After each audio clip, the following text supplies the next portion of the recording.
December, goddammit. That's when it starts. All right, It's what our the mics Bible are live. says. They can hear us. I Oh, well, I shit. think they can anyhow. I wasn't talking about the Bible just now. Please. You know what? I should see if there's a Nintendo Advent calendar. My kids would like that. All right, hello everybody. We're getting started here in just a sec. I got to get set up. My wife isn't feeling well, so it's keeping me a little bit behind. Your wives, am I right? I'm sorry. Yeah, excuse me. I meant my wife.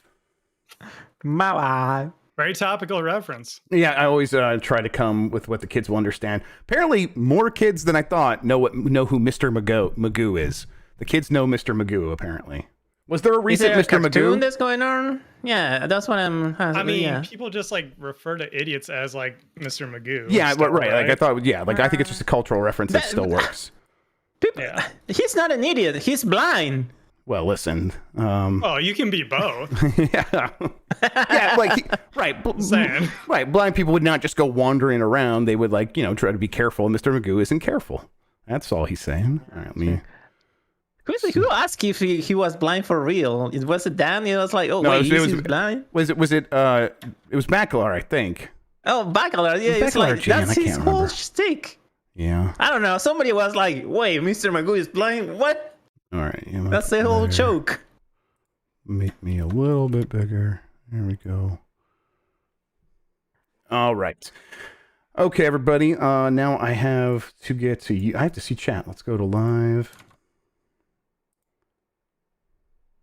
Go there. I haven't even opened chat. I'm sorry, chat. Chat, blame it on my I'm wife. ready to go. I got it now. I got it. You know what? I'm gonna hit viewer activity right this second. No, Mr. Magoo is not rich either. Chain elements. He just has a cane. Not all people who uses a cane is rich, okay? That's right. Some people use a white cane, you know. Mm-hmm. Some people do that. Is the idea that people who have canes they're rich because of Scrooge McDuck? Yes. Basically, yeah. Yeah, probably. I mean, all rich people use canes as pogo sticks. This is just common knowledge. Absolutely, yes. Bayleaf with the renewal of his membership here on YouTube. Thank you, Thank Bayleaf. you. I think that's a different Bayleaf, Jeff. You Just do? So you know. Oh, yeah. I guess it's not right. But I mean, Bayleaf was in the Discord, and that was him, right? Or is this a different Bayleaf in the Discord too? Maybe it's a bit. Do we have Different one too. Listen, all Bayleafs look the same to me. Believe it or not, many. Wow. Like the Pokemon. Controversial. Turns out they like the Pokemon. Okay. Yeah. Still, Bayleaf Moon did re-up their thing, and thank you Bayleaf. to Bayleaf Thank Moon you. for doing so. Yeah. Chad, if you're in the Discord, you might have noticed that we have the forums now, so you can use them now. Don't just tell them to go to town on that. I feel like that's immediately going to turn into a clusterfuck. Well, here's Yeah, the thing. I mean, the rules still apply with the Discord. If you do anything stupid, I'm banning you. Yeah, we'll shoot you. Oh yeah. All right, man. Just shoot him. All right. Yeah. Yes, Me and Christian don't yeah. fuck around, man. Yes, that's the way. And you have the what is not the manifest? The that is my creed, I suppose, for you guys. Yes. Just go out- Of laissez-faire. yeah. Well, that's me, so that you guys can just run rampant and rule with an iron fist. All right. Oh, yeah. All right, you guys ready to see Turbo Shawn? I saw him and it blew my mind. You guys ready? I don't know why. It's a dude. He's a dude. It's just Here another, we go. it's just Here we another go. white No one dude. knows what I look like. That's the thing. Like 3 people saw a picture of me one time, but that's There he it. is, everybody. Whoa! He's our host tonight. He's helping out. I am the host tonight, actually. I'm very excited about this. Okay. No thirsting on the chat. Keep it classy. I mean, you know, I ain't gonna. Yeah. Wow. Okay. Lots of just hubbas. Okay. There's panting dog memes. All right. Yeah. Okay. Let's see here. I am going to put the rundown over here. Correct, Beef Hammer. I do not look exactly like Ryu. I'm sorry to disappoint you. Jane pointing out the sweater. Thank you. I'll show this off more once we get going. I think we are pretty close to doing exactly that. I should test the music now. Let me actually see here. Stream Deck. Kiddo, what are you doing? You got to be in bed. Do you need help? Hey, you guys hear me? Do you guys hear that music? Yes. I heard it. We can hear that. Stream, did you hear that? Echo, naturally. We always have the echo when we start.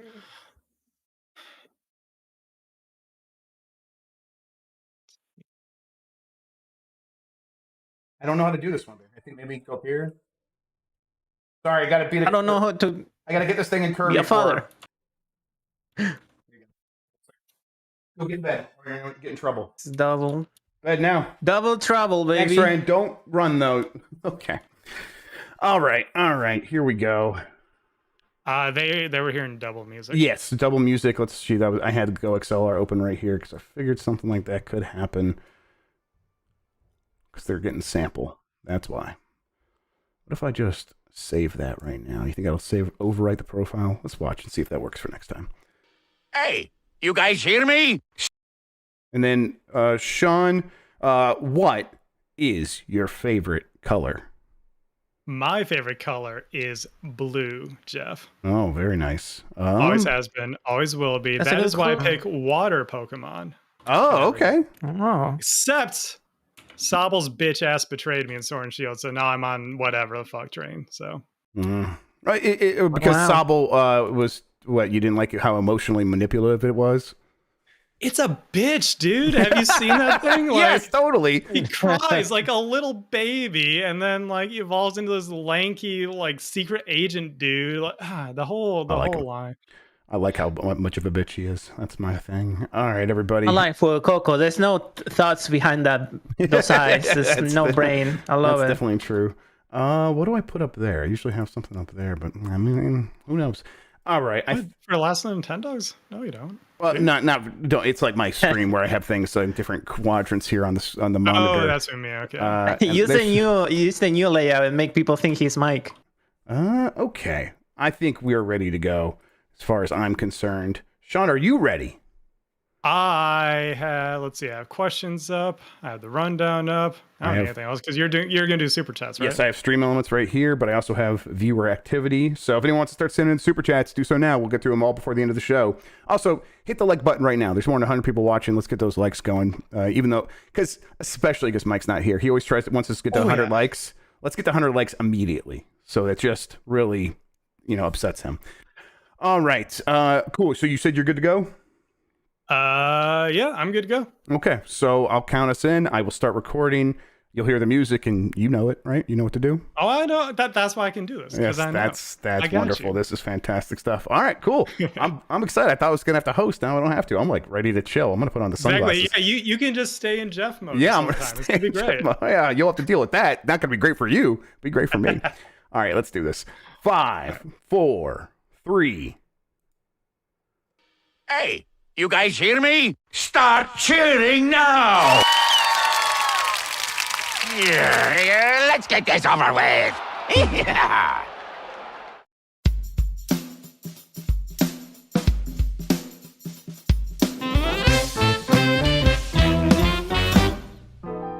Woof woof. Hi, I'm Shawn Shawn McDowell, and I am a Nintendog. Hi, I'm Jeff Grubb, and I am a Nintendog. And we are the last of the Nintendogs. Ruff. Today, Pokemon Scarlet Violet is Nintendo's biggest opening weekend ever. Mario movie got a new trailer featuring Princess Peach. It looks pretty good. And F-Zero is still dead, to no one's surprise. We're also going to talk about our favorite and the community favorites, Wii U Box Art. And we're going to get to some community questions, as always. But first, Jeff, how you doing, man? I'm freaking out. Where's Mike? I'm freaking out. What's going on around here? You got a co-host with hair. You don't know what to do. I don't know what to do. So, all right, let's cover a few more bases here. So, Shawn, one of our mods, very helpful. He runs the Jeopardy game. Very happy he was here. He's going to host the show, and he's going to handle everything just like Mike normally does. So, I'm very happy about that. Also, chat, already in love with, this is the first time everyone's seeing Shawn.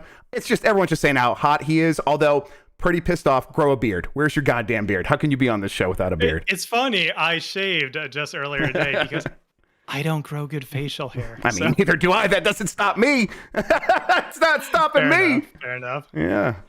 Well, this is our first show after the holiday. How was your Thanksgiving? Pretty good. I didn't get to play as many video games as I wanted to because that's just life these days. But I did play through the entirety of Streets of Rage 4 on Thanksgiving Day. with my wife and my sister-in-law, and that was great. Did you do the DLC mode yet? Because I thought you were the one who hadn't done that yet. We did the survivor mode, if that's what you mean. Which I think so, yeah. The roguelite, kind of roguelite-ish. Yes. Roguelite-ish. We did that, and then we actually played through the story campaign because that's what my wife prefers. We did some of the survivor. We had done that before. I think we did that with Mike on stream. I think. Did you? Okay. Maybe not. Maybe I we didn't just catch that whole stream, so maybe. Now I'm thinking maybe we did that off stream just with Mike and my wife and my sister-in-law, but I can't remember exactly. But I've played that a couple of times. I think that's really a really cool idea for a beat 'em up, for Streets of Rage in particular. They do this is Lizard Cube and this is Emu, and of course they do a great job with making sure all the characters are in there, and then all the old Genesis looking models of the characters, and unlocking all that stuff is fantastic. My sister she's a huge fan of the series, so she's played through it all the time and unlocked everything. So we used her Switch and everything. That was really cool, just to be able to go in there and pick everything up. And then that survivor mode, pretty neat. You get things like, okay, we're gonna give you an electric punch, and then you can upgrade that electric punch, or you can get another thing as you go and upgrade your character. And it's pretty cool to try to combine those things in smart and clever ways. And there's some like risk rewardiness to some of those upgrades, but I don't know. Streets of Rage 4 turns out still a very, very good game. Who would have thought? Yeah, I know. Yeah. How about you? How was your Thanksgiving? Oh, it was good. We had a nice small Thanksgiving like we always do. It's always just me and my mom for Thanksgiving dinner. So we get a little ham instead of a turkey. Sure, a lot of people do. Man, I don't care what the MVG says. Turkey is a low tier meat. It is. It is not worth the return on investment, man. Okay, I can see that argument. Not worth the return on investment. It is a lot of work to get it right. I think when you do get it right, it is very good. I enjoy it. Even then, probably not as good for most people as just a ham, a honey baked ham that you could just throw some glaze on and you're good to go. Oh, yeah. Yeah, we like had a nice brown sugar ham. We It did. is a tiny little thing, like a pound and a half. Yeah. Oh, there you go. If you can do both, both. That's awesome. Exactly. But I'm a big sides guy. Same here. The stovetop I'm an all of it stuffing. guy, to be fair. Yeah, you pig out on Thanksgiving. It's what you do. It was good stuff. Then pumpkin pie, all the good stuff. And then I was telling, I think you and Christian in one of the post shows that my Thanksgiving tradition is to grab a Mike's Hard Cranberry and just binge on some anime. Yes. And that's exactly what I did. I'm glad you kept it going. What'd you watch? It's actually the same one I've been doing for quite a few years now. It's called Castletown Dandelion. All right. Not the kind of show I would normally watch. I'm a big action guy.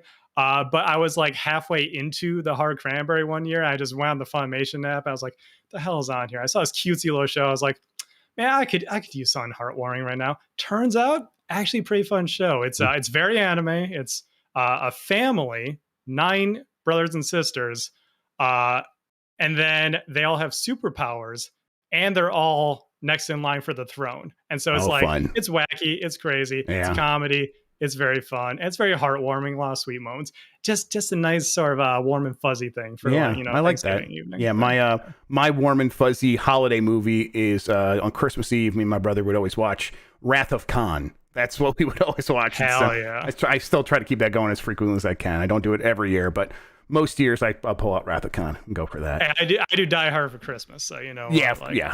That, of course. Yes. People are pointing out as well, the listeners, that they are now mad at your opinion on turkey, so you now are officially a Nintendog. That's how it works. Yes, I've done it. People are mad. It doesn't happen until people are mad, and there it is. All right. Well, we are going to get into the news, but first, I want to remind everyone to hit that like button if you're watching on YouTube, because it does help other people find the show later on. And if you really like the show, consider becoming a patron on patreon.com/GameMess, or becoming a member here on YouTube, because then you can get this show, all our shows, ad-free, and all the other patron goodies that we have, some of which I think we're going to be discussing at the very end of the show when we do some plugs, because we got something very cool coming up at the end of the week, don't we? Yes, we do, and I'm very excited about it. It's working out. We just got to make sure we go in that tight time window we talked about, but I think we're going to be able to pull it off just fine. Nice. Okay, so we'll tell you all about that later. But first, we got some news to get into. Jeff, I actually think I'm going to do things a little out of order here. Let's start with the Mario movie. Got a new trailer, prominently featuring Peach. The internet's losing their minds because everyone loves badass Peach. Yes. And we got some other looks at, like, we saw the Toads and they're adorable and everything like that. Fun stuff. I didn't see the the video you guys did over on Giant Bomb. What did you have to say about it? Everyone's pretty impressed with the way the movie looks overall. I definitely count myself among the people who are now very, very excited for what they're doing here. I think that the characterization choices they are making, like the badass Peach, people in chat calling her Peach Mommy, just kind of pulling up a spear out of the ground, spinning it around or whatever that weapon's called. Those are the right moves here. It's not all about Mario rescuing Peach from Bowser. It is about Peach and Mario and Luigi and working together. Also, seemingly with the Donkey Kongs, we see Funky Kong in the background as the entire crowd of good guys are charging forward on Rainbow Road. Okay, yeah, that's exactly what should be happening here. Peach should not be, fridged or anything like that. We get that enough in the games. They couldn't do that in 2022. No. I mean, it's good that they didn't. It's Nintendo. Miyamoto's right there, kind of being a little oblivious. I thought maybe he would talk him into doing that again. I'm really glad that cooler heads have prevailed. We're seeing a different side of Peach in this movie, is how you put it. Yes. Okay, Miyamoto, sure. Yeah. I think it is the correct move, sort of across the board. I think updating Donkey Kong's model, because obviously they were never probably going to use the rare model. There was almost zero chance of that. And kind of going back to the pre-rare model might be a bit outdated. So it's sort of a combination of both a little bit. And I'm really happy. I think they're making all the right choices, and even like the changes to the way like Peach looks. Like, yeah, they look a little off brand, but not so much that it's like, oh, I'm going to get used to this 30 seconds into the movie. I'm already pretty used to it. So clearly the people responsible for this are very good at making movies, making artistic choices. And I thought that trailer is fantastic. I showed it to my kids. They're into it. They can't wait. They keep asking me when the movie's coming. Well, just a couple of months now, coming in April. Right. So I saw Mike talking about, he thinks Peach in the movie looks better than Peach in the game. So it may sort of the opposite of like how we thought Mario looked. I kind of agree, except the hair is throwing me off. I don't know, something about her hair kind of being like flat, like the crown. Yeah, like I know what you mean. I don't know, it looks a little off. My big takeaway here. So I've been on the side that Chris Pratt's Mario voice is perfectly fine this whole time. That's the side I've been on. Perfectly is a strong word, but whatever. It is fine. I mean, it's bad, but Jeff, also fine. Here's the thing. Okay, yeah. After this trailer, I hated every single line that he delivered in this goddamn It's like trailer. 2.5 lines, too, and it's enough to kind of agitate you. It's so okay, but the thing that really got me is when he's like flying, like like. Sorry, he's just like in chat says eat my shit. I'm sorry. Okay, keep going. It's bad, Mike. Okay, I'm sorry. Go, Shawn. Go.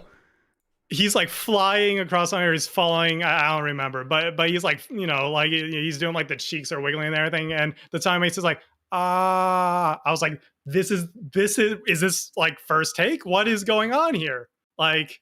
Oh, it was so bad. So I don't think he has a range in that voice to do more than what he's doing. I think they kind of dialed something in, and he just doesn't know how to go up and down with it. And when he does have to go up and down, it completely loses a lot of, I think, what people were hearing in the first trailer that they were fine with.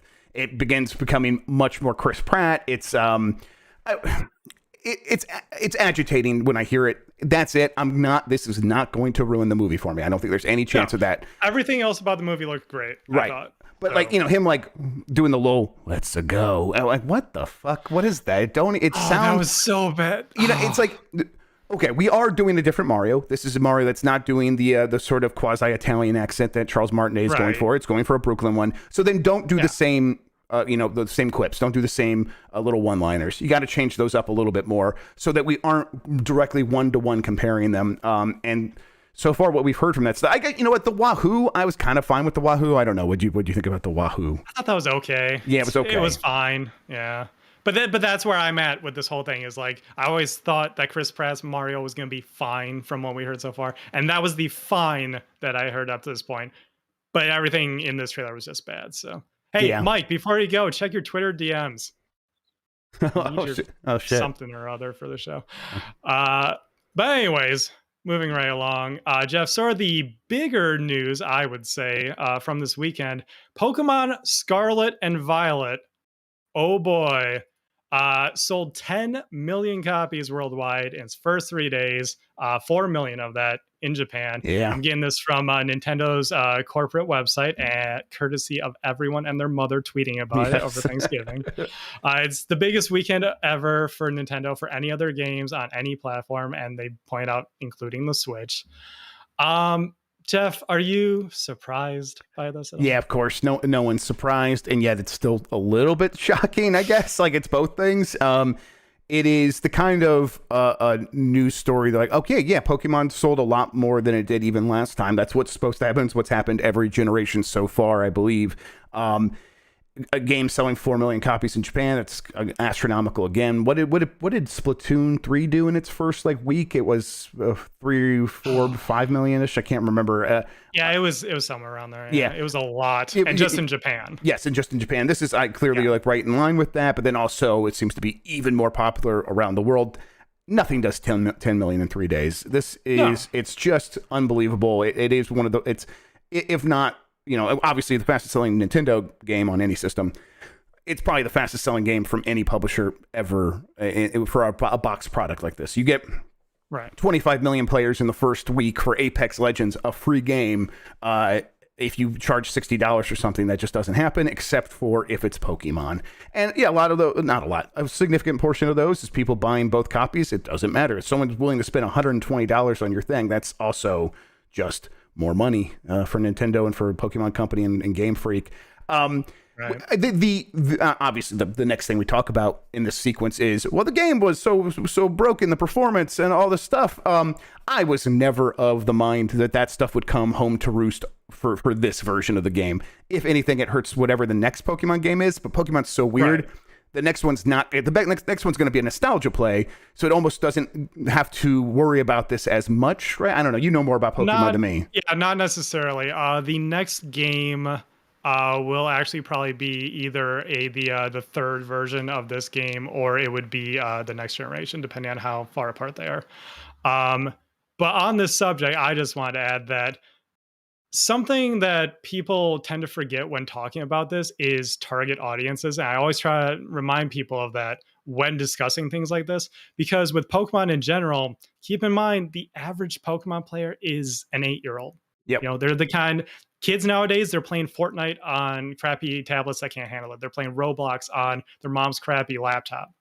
To them, they don't really care about this performance issues, the visual problems. They don't care about that either. A lot of times the jank is part of the fun for them. My younger brother, he's quite a bit younger than me. He grew up on Minecraft on a crappy laptop, and I came into his room sometimes looking at him like, what is going on here? It's running at 20 FPS. It looks like it's running at 480p. It was terrible, but he didn't care. He was having fun. Yeah. And kids really do not notice it. They just don't.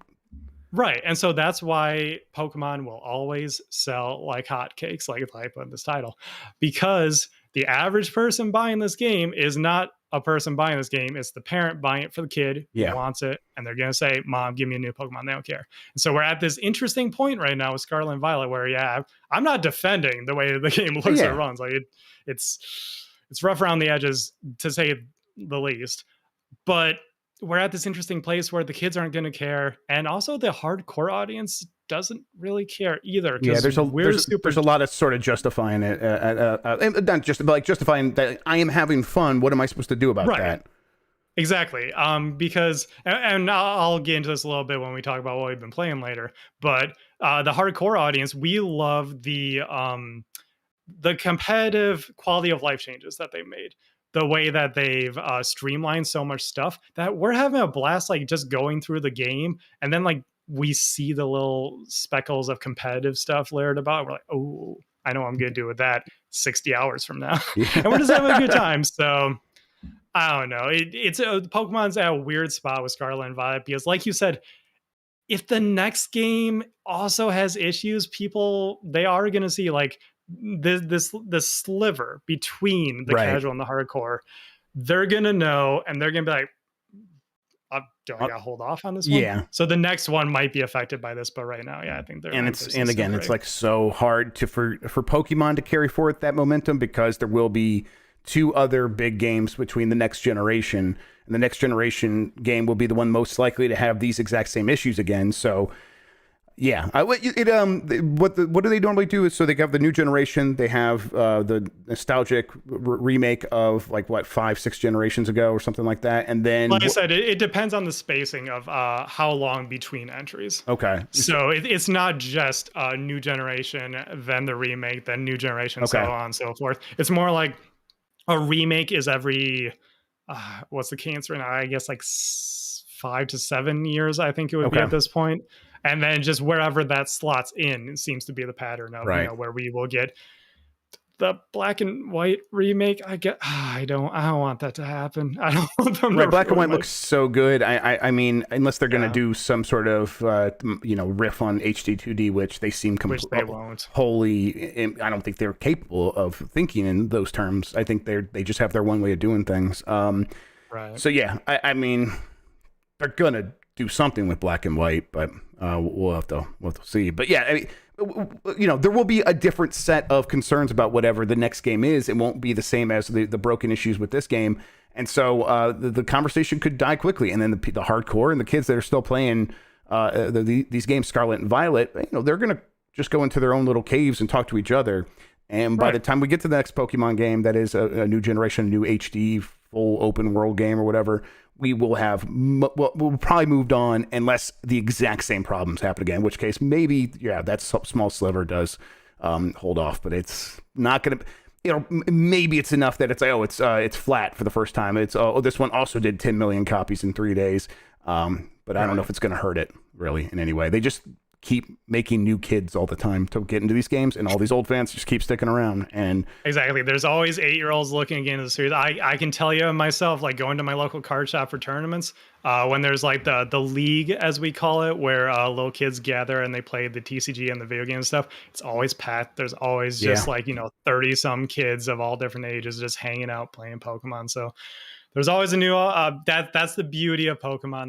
That's the evergreen nature of it, is that there's always going to be more kids getting into the series. That's why it's the biggest media franchise in the world. So I'm going to spend more time with it. I haven't really done so since I bought it. I got a little bit into it, but I don't know. I'm kind of over the problems with it. I'll just play it because I like a Pokemon game every once in a while. So I probably won't beat it, but I'll get into it for a little bit for sure. That's fair, especially this one. It's pretty beefy. Yeah.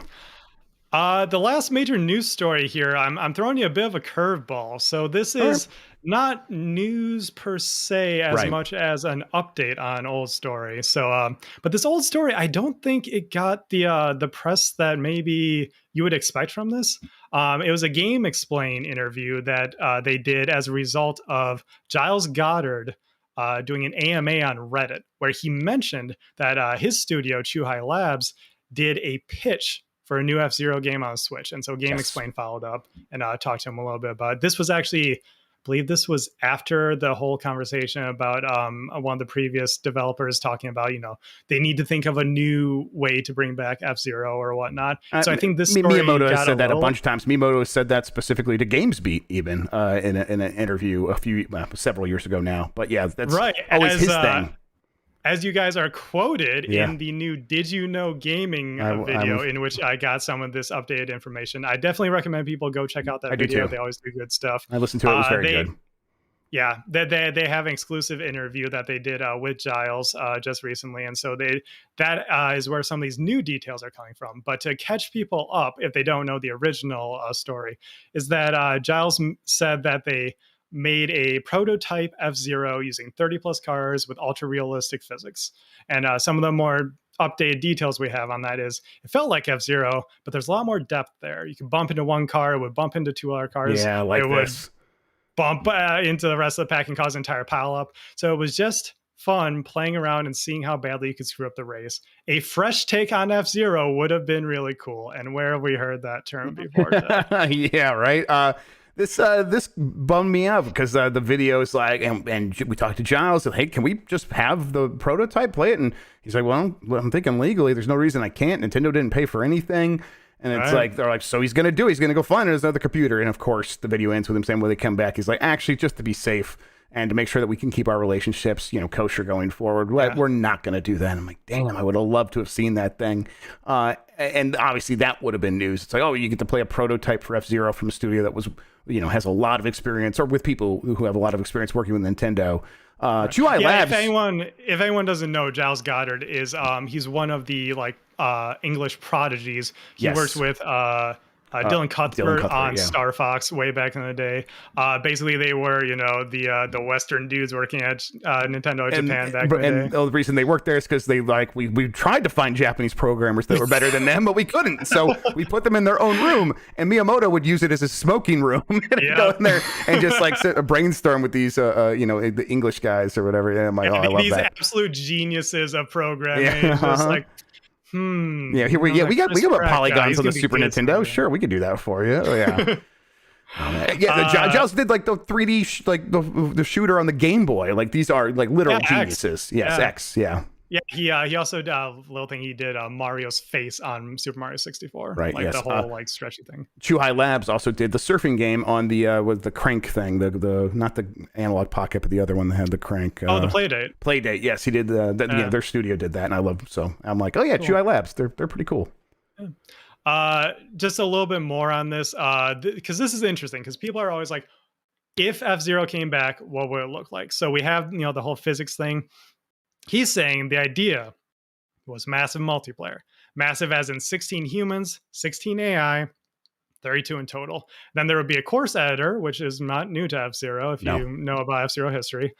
You could share your courses online with your friends. And this is his quote, and 60 FPS on the Switch.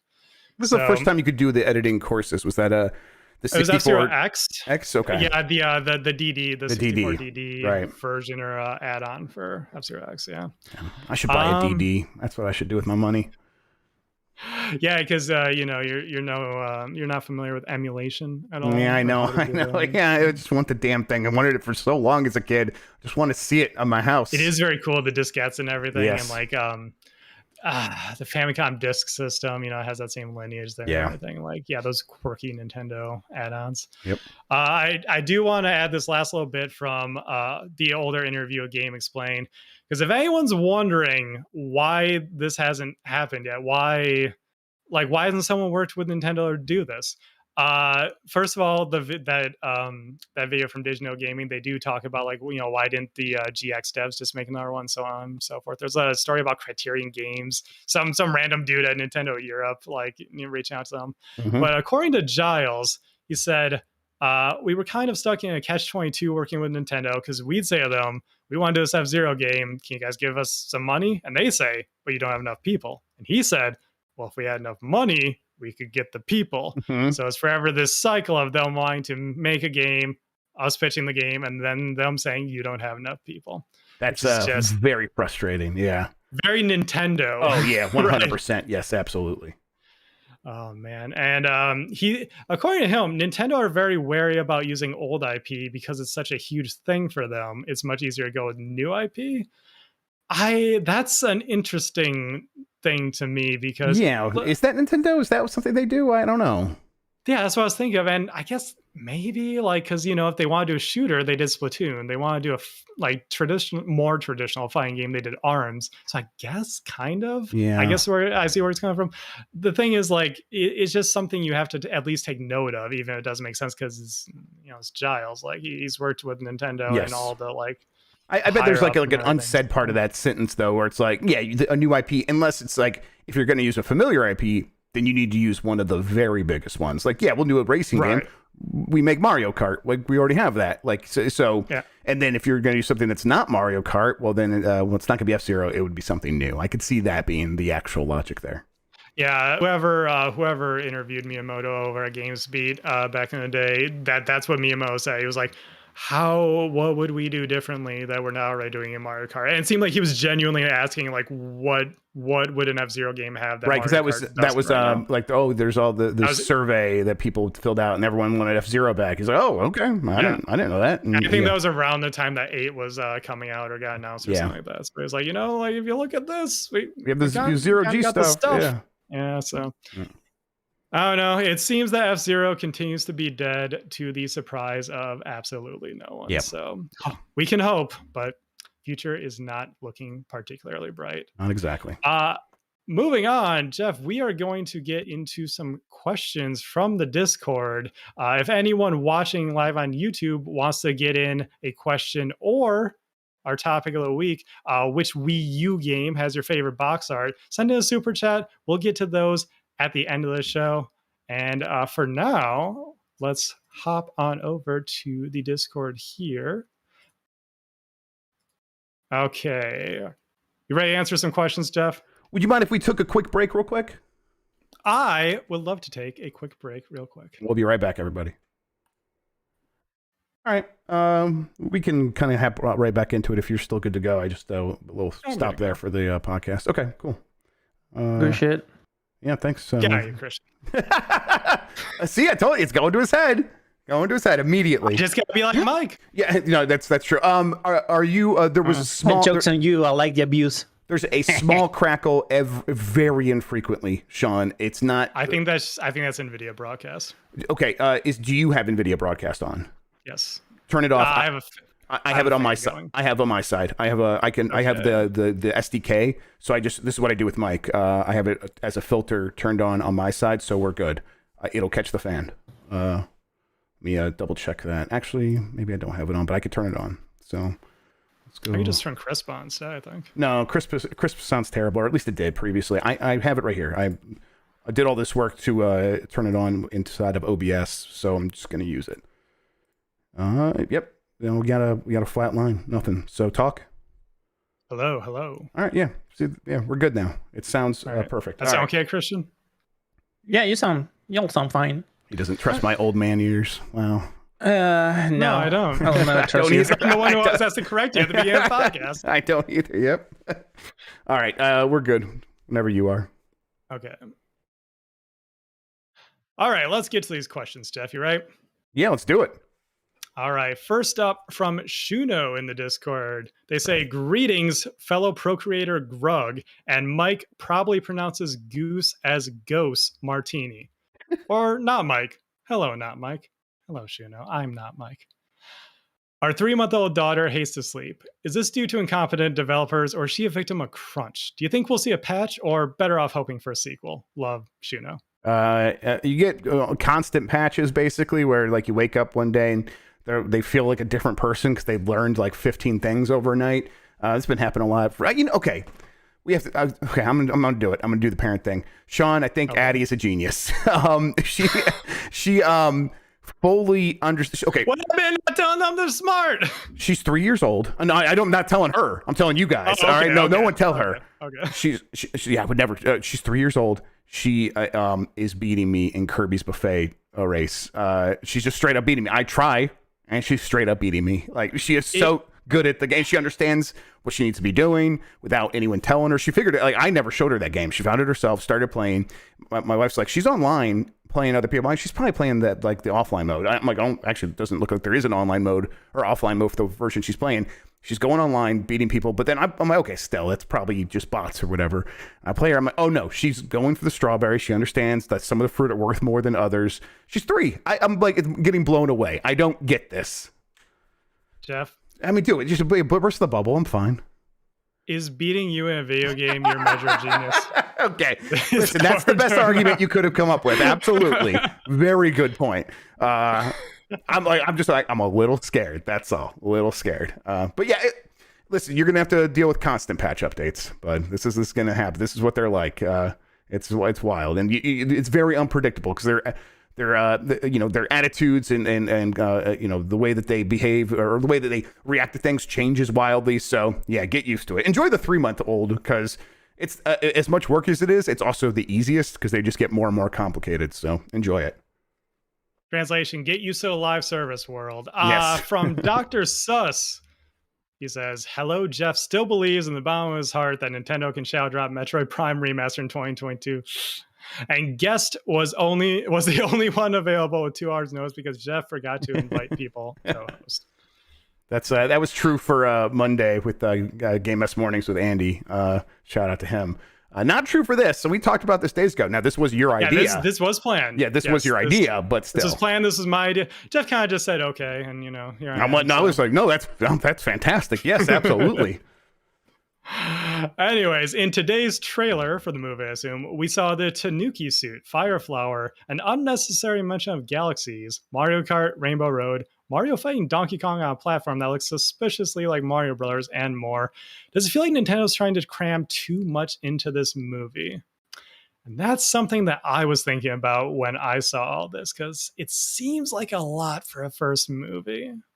Yeah, I mean, I think it also just might be the style of the times for movies like this, where this just feels like it's building on the legacy that we saw in the Lego Movie, which fundamentally that worked. Now it worked as a story because it was a really strong story with great characterization and arcs for a lot of the main characters.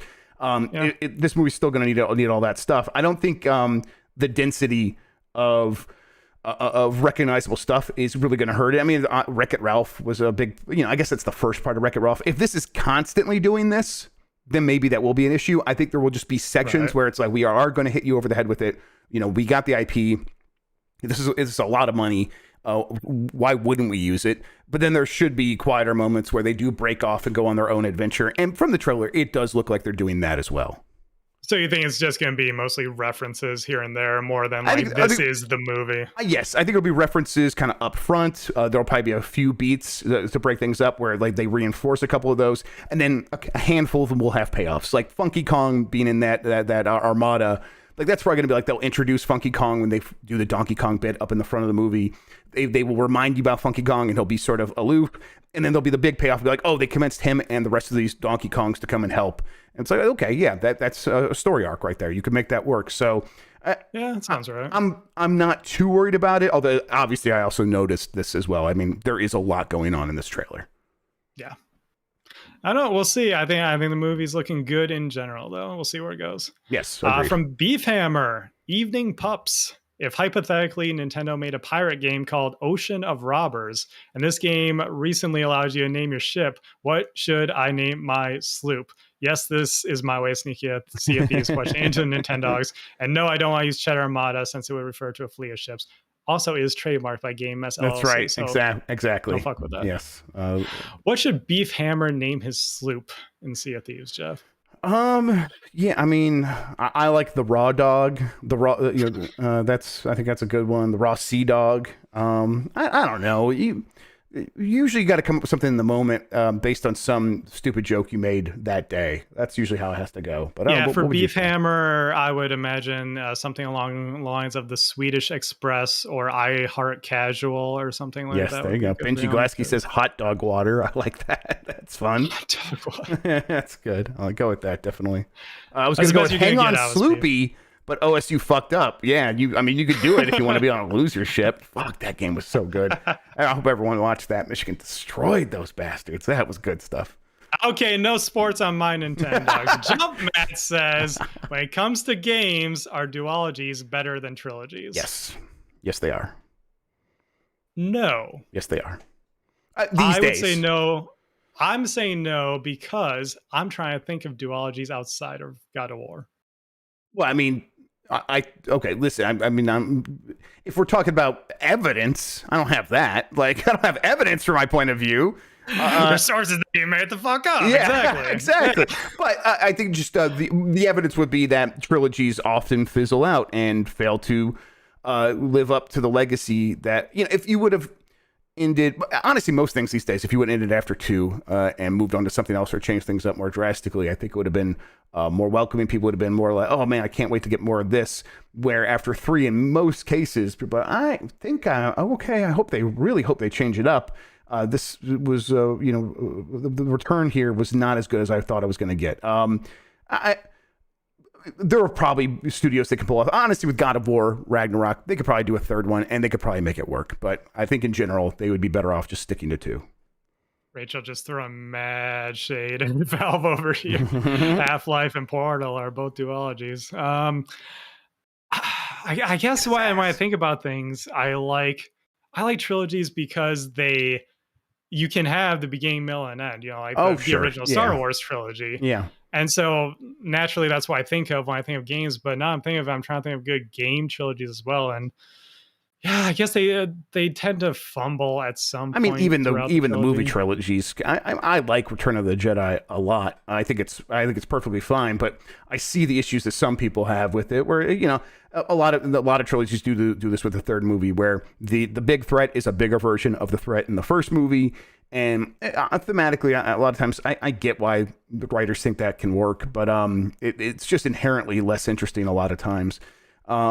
So that's not me saying that the movie trilogy should end after 2, although the prequel or the sequel Star Wars trilogy definitely does end after 2. There is no third movie, so that's a good example right there.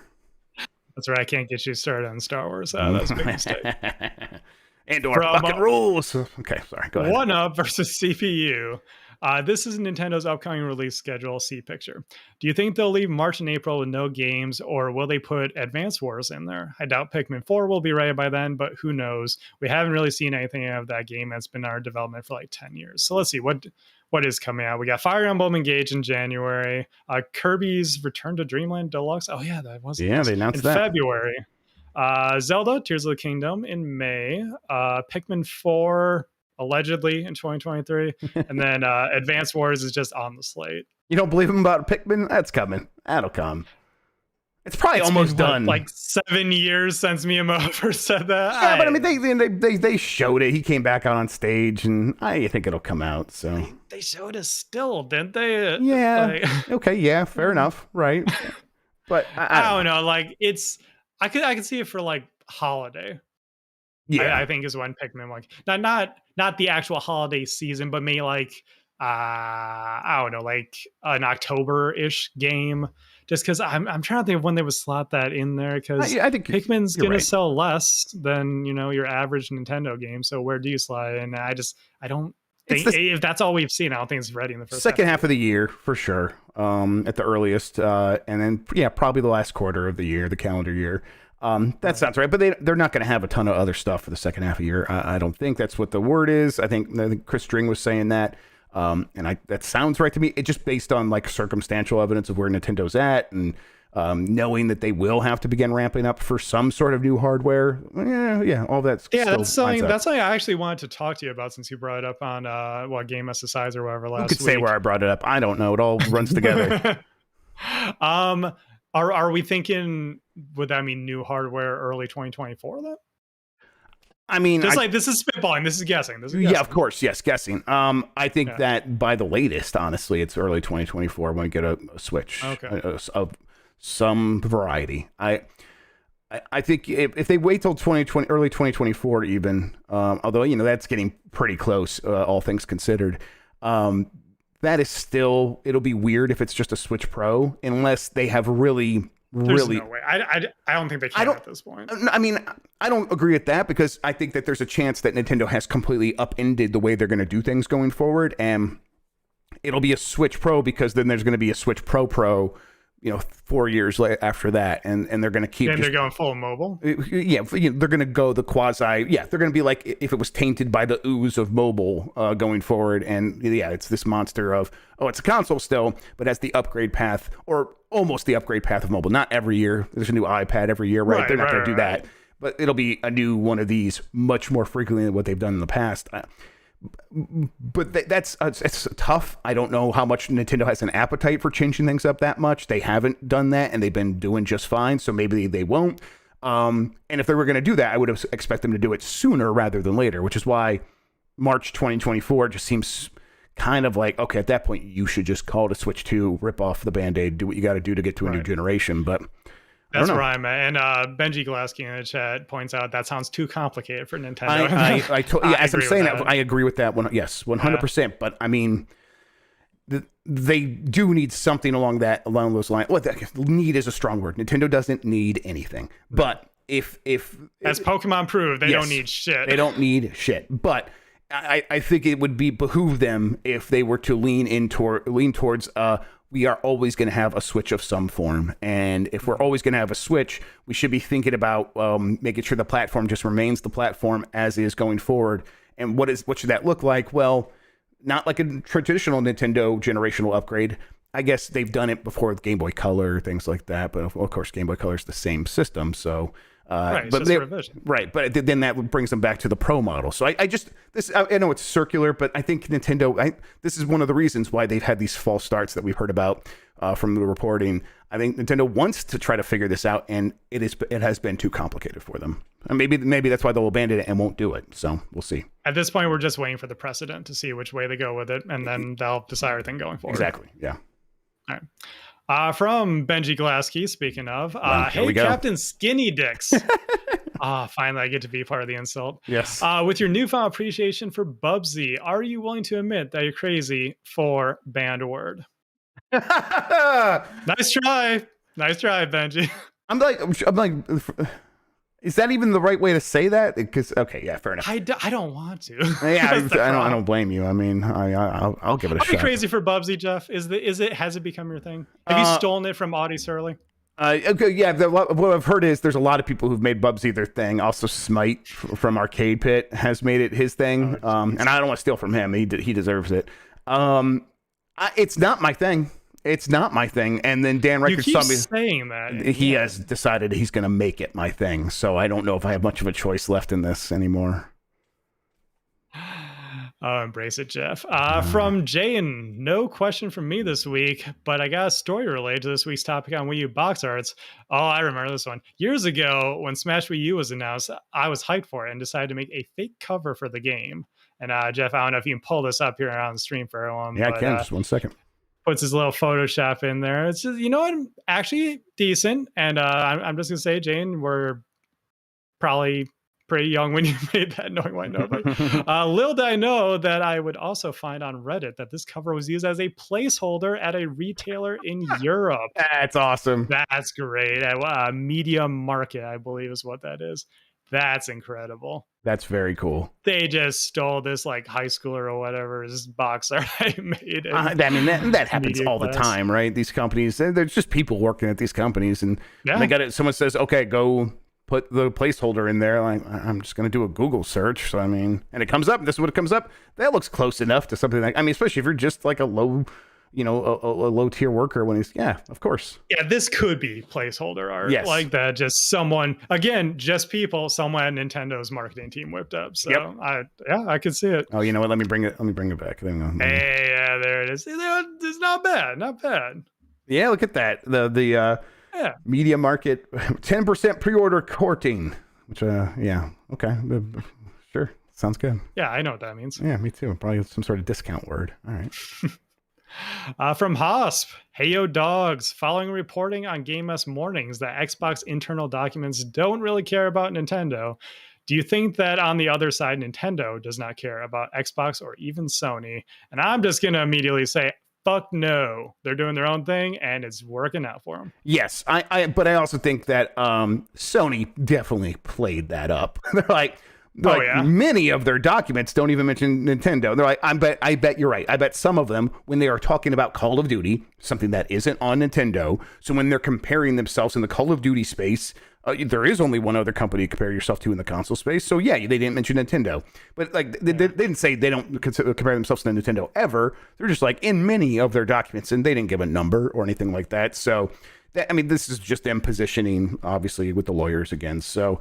Microsoft does still measure itself against Nintendo. They want to be measured against the entire market, but you can't do that in spaces where Nintendo just isn't competing. As far as Nintendo goes, they don't care. They are doing their own thing.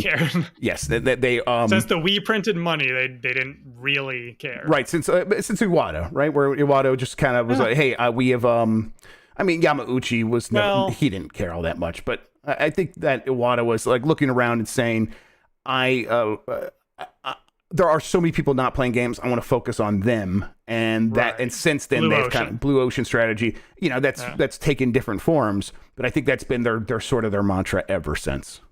Exactly. And I'm just going to jump down one real quick to play off this. Sure. From Ohio State got fucking bopped. Hell yes, they did.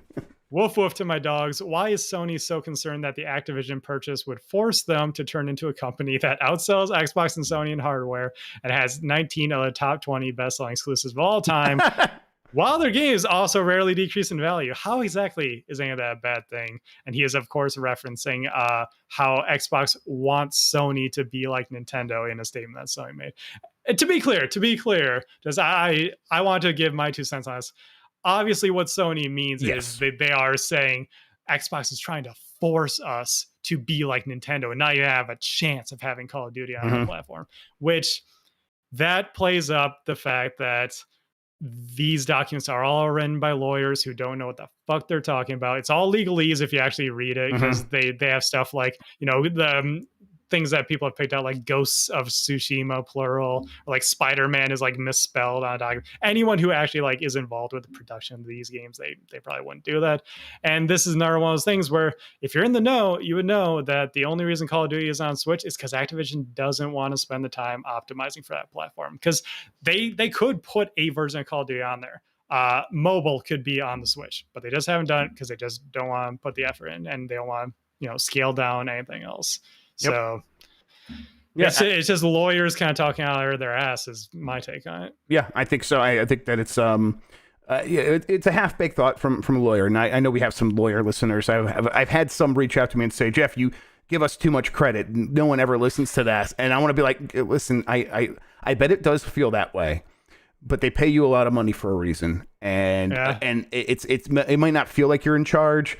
But when it comes to anything that at any time does involve a lawyer, the executive team is kind of working backwards from what the lawyers say, because they need to be protected from liability. They need to be protected from being sued by their investors, and the lawyers know best and all that stuff. But when it comes to making an argument about the actual video game marketplace and the position of these companies in the marketplace, the lawyers don't know always, and they still have a job of making things sound compelling. And that statement sounds compelling for a second until you think about it, and then everyone obviously can skewer it, and everyone has. Exactly. All right, back up to now Yuzu is my best friend. Hello, Nintendo dopamine deficient dogs. How often do you make yourself beat a game before moving on to another? My ADHD has me bouncing between 8 different games at one time. I rarely beat any of them, but since the goal for me is to have fun, I've made peace with my bad gaming habits. I am very much a one game at a time kind of guy. So, Jeff, you want to answer this one? Absolutely. You got to make peace with it. You'll hear me say a lot of times, you got to give yourself permission. And this is that's a trick that I've learned to deal with these sorts of things. I just give myself permission to enjoy gaming however I want to enjoy it. You sound like you've made your peace with that. I would even put it in those terms, especially like bad gaming habits. Gaming is just play. You should just be playing, and whatever form that takes. There's a lot of people who make a big deal about the completion rate of games, and that's what really matters. And no, it fucking doesn't. Doesn't. That it just is not a thing. Whether it's how you measure your personal success in gaming, whatever that is, or how you measure a company's success in making games. Like a Game Pass as a platform, it's great because it enables people to just go in there and mess around with a bunch of different things, and they can have a ton of different play experiences. And to me, as someone who has always played games that way, I find that very valuable. So yes, give yourself permission to play games however you need to play games, or to not play games at all if you find yourself in that situation in your life. It's totally fine. And the one thing that I can add to that is that never feel obligated. Just play a game if you enjoy it, and if for some reason you fall off, whether it be because you lose interest or something else comes up and you just don't end up going back to it, don't feel bad. Don't feel beholden to that backlog or anything. Just play games and enjoy them. Yep, 100%. All right, from the number one Red Steel 2 fan, Jedi Moss 4, is it fair to say that Pokemon Scarlet Violet was one of the biggest victims of COVID impacts on the industry, considering the game was in production as the pandemic hit and they lost months of dev time and the devs weren't given the option to delay the games? Jeff, you want to weigh on this one from the inside perspective first? There's no word going around that was the case, although when he puts it like that, honestly, that probably is a big part of it. It probably did affect it. And, so many people have mentally moved on, me being one of them, where it's hard for me to still think in pandemic terms, even though I know that I know the reality of the numbers and everything of people getting sick and people dying. Absolutely. But it's still hard to think in those terms a lot of times. So when we are crafting our criticisms or crafting our arguments for these sorts of things, that's one that was the first at mind every time we talked about every subject for years. And then, at a certain point, it gets played out, even if it is still the truth, it probably still is a fundamental reason why this game is the way it is. So from my perspective on it, just from a knowing Game Freak and the Pokemon company perspective, this just feels like mismanagement. This whole thing just feels like mismanagement to me. Because I think that's still the number one problem, yes. Arceus came out this year. Yep. January or whatever it was, February? January, yep. Yeah, came out this year, and then they put out Scarlet and Violet a couple weeks ago. And it's just not enough time. Like, whatever they were doing, it doesn't matter if it was a different team or whatever. And also, we know that Game Freak is small internally, and even if they get outside help, because like we now know from people completing the game that they did have help from at least one person, like Monolith and stuff like that. It just, there was too little time between us. This game needed like, a full, at least 3-year dev cycle to be all that it could be. Yeah, and also like probably another 500 people based on like the number of people that actually did work on it. Yeah, exactly. Like think about this is an open world game, and think about your average open world game, and it shows just because of how the shortcuts that they took in order to get some of these things. Like you look at the texture work and everything like that. It's clearly the like, okay, we got a week to get like the textures done on like the mountains over here. Right. Just model the mounds. We'll get the textures done.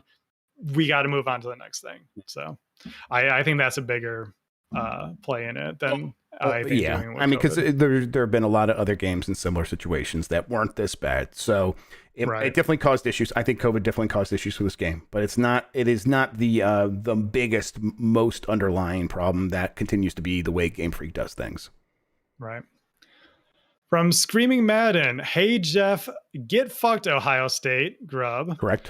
And Turbo Shawn in place of Mike, emotional lobster mac and cheese Minotti. Why hasn't Nintendo made a game version of Charles Dickens' A Christmas Carol? Feels like it would be easy money to make a WarioWare version of A Christmas Carol, where Wario is obviously Scrooge, and there are micro games where they're themed by him being visited by 3 ghosts. Oh my God. Awesome. That is such a good idea, Screaming Madden. Jesus such a good Christ. Idea.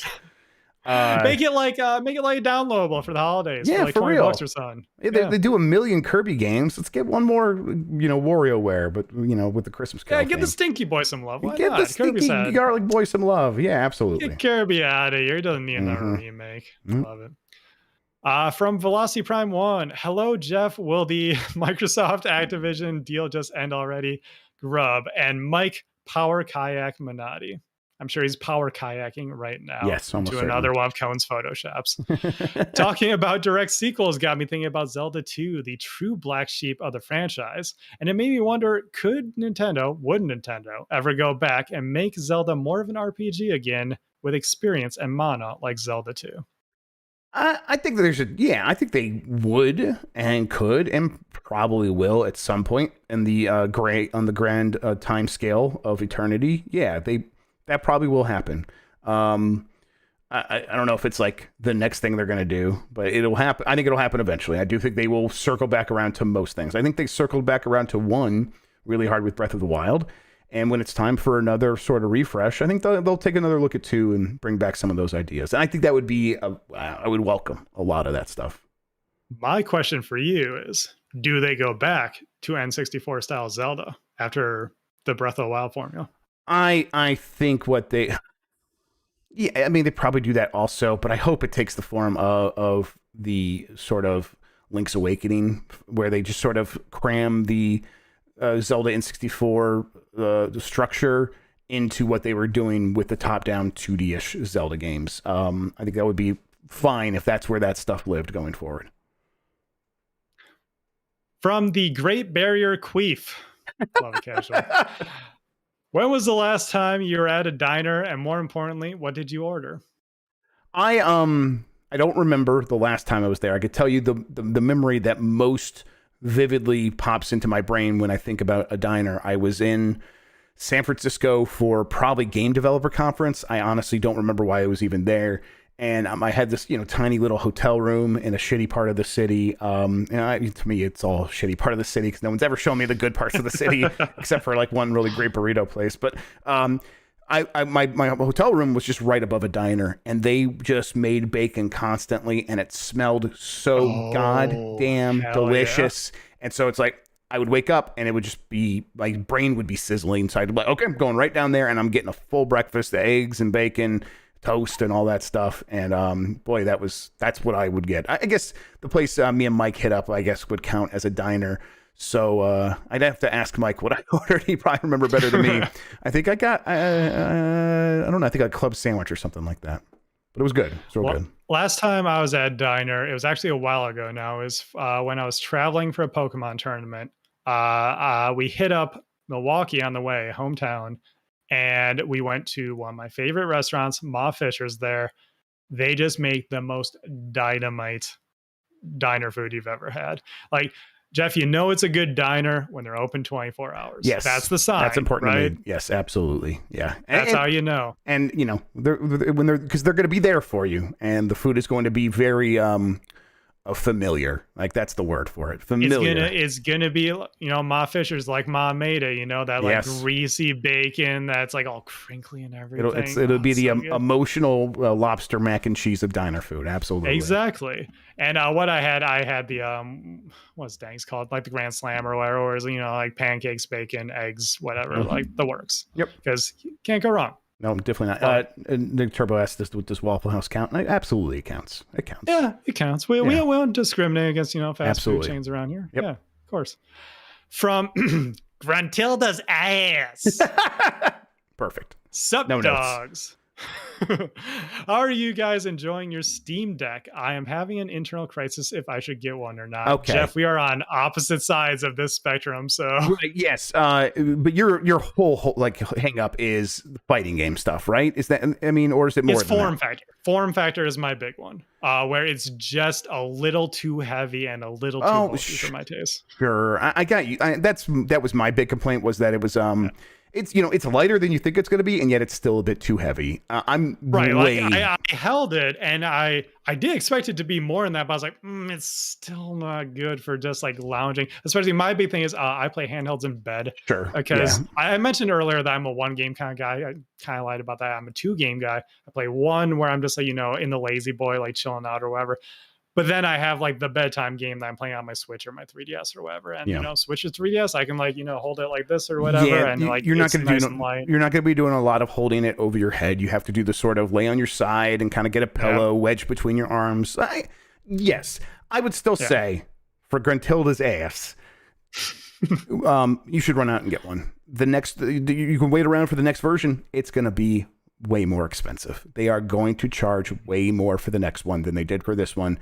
This was them floating out an idea and taking the hit because they want to get this thing off the ground. It is very much off the ground now. And you kind of can't ignore that everyone in the industry, everyone that plays games pretty hardcore for the most part, is very happy with it.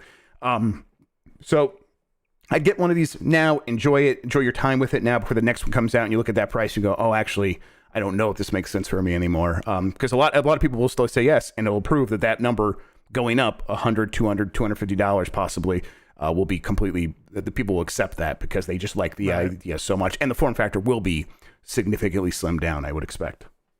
Yeah, that's all I'm waiting for is a Steam Deck Lite. That's all I want. Just make it, you know, do the Nintendo 25% smaller, 25% lighter. I'll be happy at that point, I think. 25% more expensive. And then, I think that's what, I think you got it. I think you got the next one right there. Yeah.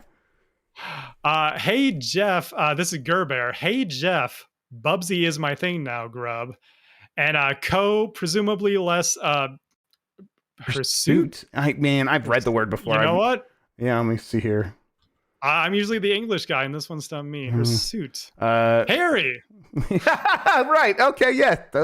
Listen, not wrong. You got it. You nailed it. I'm honestly, that was going to be that was playing the numbers right there. That was a good gamble to make. It's a good gamble to make. I'm just saying, it may be misplaced. Yes, right. Yes. It depends on where you're talking about. Absolutely. Presumably less hirsute than normal host. I missed a few episodes and I'm catching up. So why isn't Kingdom Hearts math equation bumping uglies with a calendar on the Mount Rushmore of bad games? Mike wasn't there to stop you, Jeff, so the only reason not to set that in stone. Is the possibility Donnie is one of them Weeble types? What gives? Okay. Kingdom Hearts is a bad game, but it's not even such a bad game that it deserves to be up on the Mount Rushmore. It's just irritating and bad to play. But there's like also like qualities to it, obviously. The bringing those characters together and the things that Mike does like about it are valid. It's just then once you start playing it, it becomes a terrible thing to experience. Have you only played Kingdom Hearts 1? Yeah, I started Kingdom Hearts 2, and I was on that stupid fucking island, and I was like, no, there's no way this one is also this bad, and then I stopped. Yeah, the first one is that kind of aged like a banana. Yeah. 2 is better, and then 3. See, the thing is, 3 controls pretty well. Problem is, you get really lost by the time you're at 3 because 3 is not the third game. Yeah, and I mean, I don't know. I liked having the Disney characters and the Final Fantasy characters, and by 3, it's the Disney characters and the Kingdom Hearts characters, right? By 3, yeah, the Final Fantasy characters are basically gone by 3. Yeah, and I find that a little bit of a bummer. That's just me, though. I know. I bet like a lot of people became fans of Kingdom Hearts characters, but that's the reason I got into it as a kid, is because I was like, I knew Final Fantasy was cool. I had played like 4 at that point. I thought, this is really cool. And I was like, oh, Disney and Final Fantasy. That seems weird, but also pretty damn cool. I want to check this out. That's why I liked it back in the day. So I am kind of with you. Yeah, I keep seeing Kingdom Hearts. The Kingdom Hearts 3 was on Game Pass for a while, and I downloaded it. I'm like, the kids will probably they would like to watch this, and my wife did enjoy Kingdom Hearts. That's why we played it again. And so I'm like, oh yeah, maybe this would be, but I never got around to it. And it's just an easy game to pass on these days because I'm like, well, the story's going to happen, and I'm going to be probably pretty mad at how confusing it is. Yeah, I mean, it's more fun to shit on Mike this way. So absolutely, yes, that's important to me. I need to keep those close to my chest. From Laushin, hey gents, hope all is well and your Thanksgiving went well. Am I the only one that found Peach's voice in the new trailer off? I'm indifferent to Mario voice. Chris Pratt's doing an okay job, not great. I am fond of Bowser, Luigi, and Toad's voices. I am looking forward to watching the movie in theaters either way. I think I'm the opposite at this point. I thought I am Peach's voice was decent. Yeah, and then, I was totally fine. I'm down on Chris Pratt now. I think that I've seen a lot of people have a lot. I mean, okay, the one person and the one character no one has any complaints about is Bowser. Everyone thinks that Jack Black's doing a great job because he is. Yes. But I'm Bond Diesel. I don't know if he's in chat, but I saw him on Twitter saying that Luigi was way more out of place than Mario. And even if maybe that's true, that's not my place. Not my point with Chris Pratt that it's out of place. It's just bad. But Luigi, I don't know. I thought Charlie Day was doing fine because he's got the cowardice built into his voice that you need for Luigi. Yeah, like the skittish kind of voice. Like, yeah, I thought he was doing the nervous energy, and I saw that's kind of all I need him to capture, and he's doing that, and it's I think it's totally working. So, but I mean. So basically what I'm saying, though, is people are finding different issues with different characters. I think what's going to happen is the movie's going to come out, and we will all forget all of this for the most part. And, when we are talking about it afterwards, well, what do you think? When we really dive in, like, no, Chris Pratt still is kind of weird a lot of times. When you bring all of the all-encompassing experience of watching the movie, most of that stuff is not going to measure up enough to be a negative against it. So that's still where I'm at. From Fish and Love, hey Jeff, you got Luigi'd Grubb, and Mike, you'll get Luigi'd once you're back, Minotti. Just so you guys know, from now on until the movie releases, I'll be making it my personal mission to make sure you two get Luigi'd as often as possible. You won't expect it. That's it. No question. Just get ready for the year of Luigi'd. Were those posters real? That's the thing. I don't know. I feel like all of this was leaked, but I don't know. I don't know what's official anymore. Because I saw some other official posters since the trailer came out, and they weren't those posters. Now, I was like on the podcast, on the Bombcast, and this was happening. I was kind of happy. I was asking chat for help, and I think they linked me to a Kotaku story, which linked me to a Reddit thread, and then the Reddit thread was, were the Mario brothers in one, and that was like one of the characters. So I think maybe it was Mario, and then another one of Mario, and said, and Plummin's our game. And I'm like, well, come on, that can't be real, but people seem to think it was, but at this point, I don't know anymore. I don't know what is reality anymore. But getting Luigi is still very real. Of course. From Vision49, hey Jeff, new owner of a mishandled Spice Orange GameCube Grubb and guest. If the Mario movie is the mega hit it looks like it's going to be, aside from Mario sequels, what Nintendo franchise do you think is next to get the animated movie treatment? I mean, I think they've almost certainly confirmed. They've done everything except for confirm that Donkey Kong is next, right? Yeah, I thought it was confirmed. Maybe it is confirmed. So they'll do Donkey Kong. I think that to me that's probably the right two to start with, especially since they're doing a Donkey Kong ride at Nintendo World. But let's get out there. Let's get out there yes. a little bit. I think they're going to do Zelda. I think, but I think that they probably will come back around to stuff like Kirby and I was thinking Kirby. Yeah, and I think that's also the right. They seem to be very happy with what Kirby is these days in terms of the audience it appeals to and how well it sells. And it's growing because Kirby in the Forgotten Kingdom. I can never remember the name of it. Forgotten Land. That's the best selling Kirby game. So. I think they'll do that. I just wonder, do we get like stuff like Fire Emblem? I think that's possible, but I don't know if that'll be a movie. That's the thing people always say, and anime Fire Emblem, it's right for the picking. Just do it. Yeah, on Netflix, why not? Yeah, exactly. Yes, do. Well, may not trigger, but yeah, do an Edge Runners type of thing. Yeah, absolutely, absolutely. From Bench JC, hello Grubb. Actually, wait, let's stop real quick. Mike didn't know that you can eject the discs out of the GameCube. That's what the reference was there to me getting the mishandled Spice Orange GameCube, yes, everybody. Yes. I'm going to go to his house and I'm going to take that fucking thing from him because what the hell? It says push right on the middle of it. Yes. I don't. Why you never pushed the thing that said push? That's weird. That makes me question you as a person fundamentally. But it's a different color. It's shiny. You're supposed to be drawn to it. And instead, for 22 years, just been grabbing discs and ripping them out. Yep. What the hell? Thinking about the way those mini DVDs are flexing. Yeah. It scares me, Jeff. Me too. Makes me uncomfortable. I mean, I know it works. I've done it like once or twice. How long is the question? Yeah. How long before it just crack? Yeah, right, exactly. You could just feel it wanting to happen, and especially the discs get older, just a little bit more brittle. That gives me shivers up my spine. Like this man is gonna spend $500 on a complete box copy of Twilight Princess, and it's just gonna rip in half. I want to hit him. Visual Laughter chat. Oh my days. Oh my gentle Jesus. Yeah, that's how I feel. Exactly. Yeah. We need to yell at him. So when he gets back, need interventions. Yes, when he gets back, everybody, we will make a point to revisit this. Yeah. From Bench JC, hello Grubb and guest. One simple question: do we have permission to call Peach mommy now? You always had permission. You always had permission from me, anyhow. Unless you do it in the server. Yeah, that's right. Yes, that's exactly right. Permission in your own personal time and space. That's right. Otherwise, Shawn will come for you in our server. Absolutely. I will. The Uncharted Wolf 5. Hey Jeff, happy Mike isn't here to complain about the lack of Daisy. And guest, can't call you by your name because Jeff forgot to tell us. Guest. Fair enough. Yeah. I've really been enjoying learning about mythology from God of War this year. I set myself a goal. So I set myself a goal. I bought a book about Japanese mythologies and legends, and I plan to finish the whole thing by the end of the year. Has a game ever gotten you to interested in learning about certain subjects or anything in general? Oh yeah, definitely. Am I going to be able to think of examples? I don't know, but no. But this has happened to me for sure.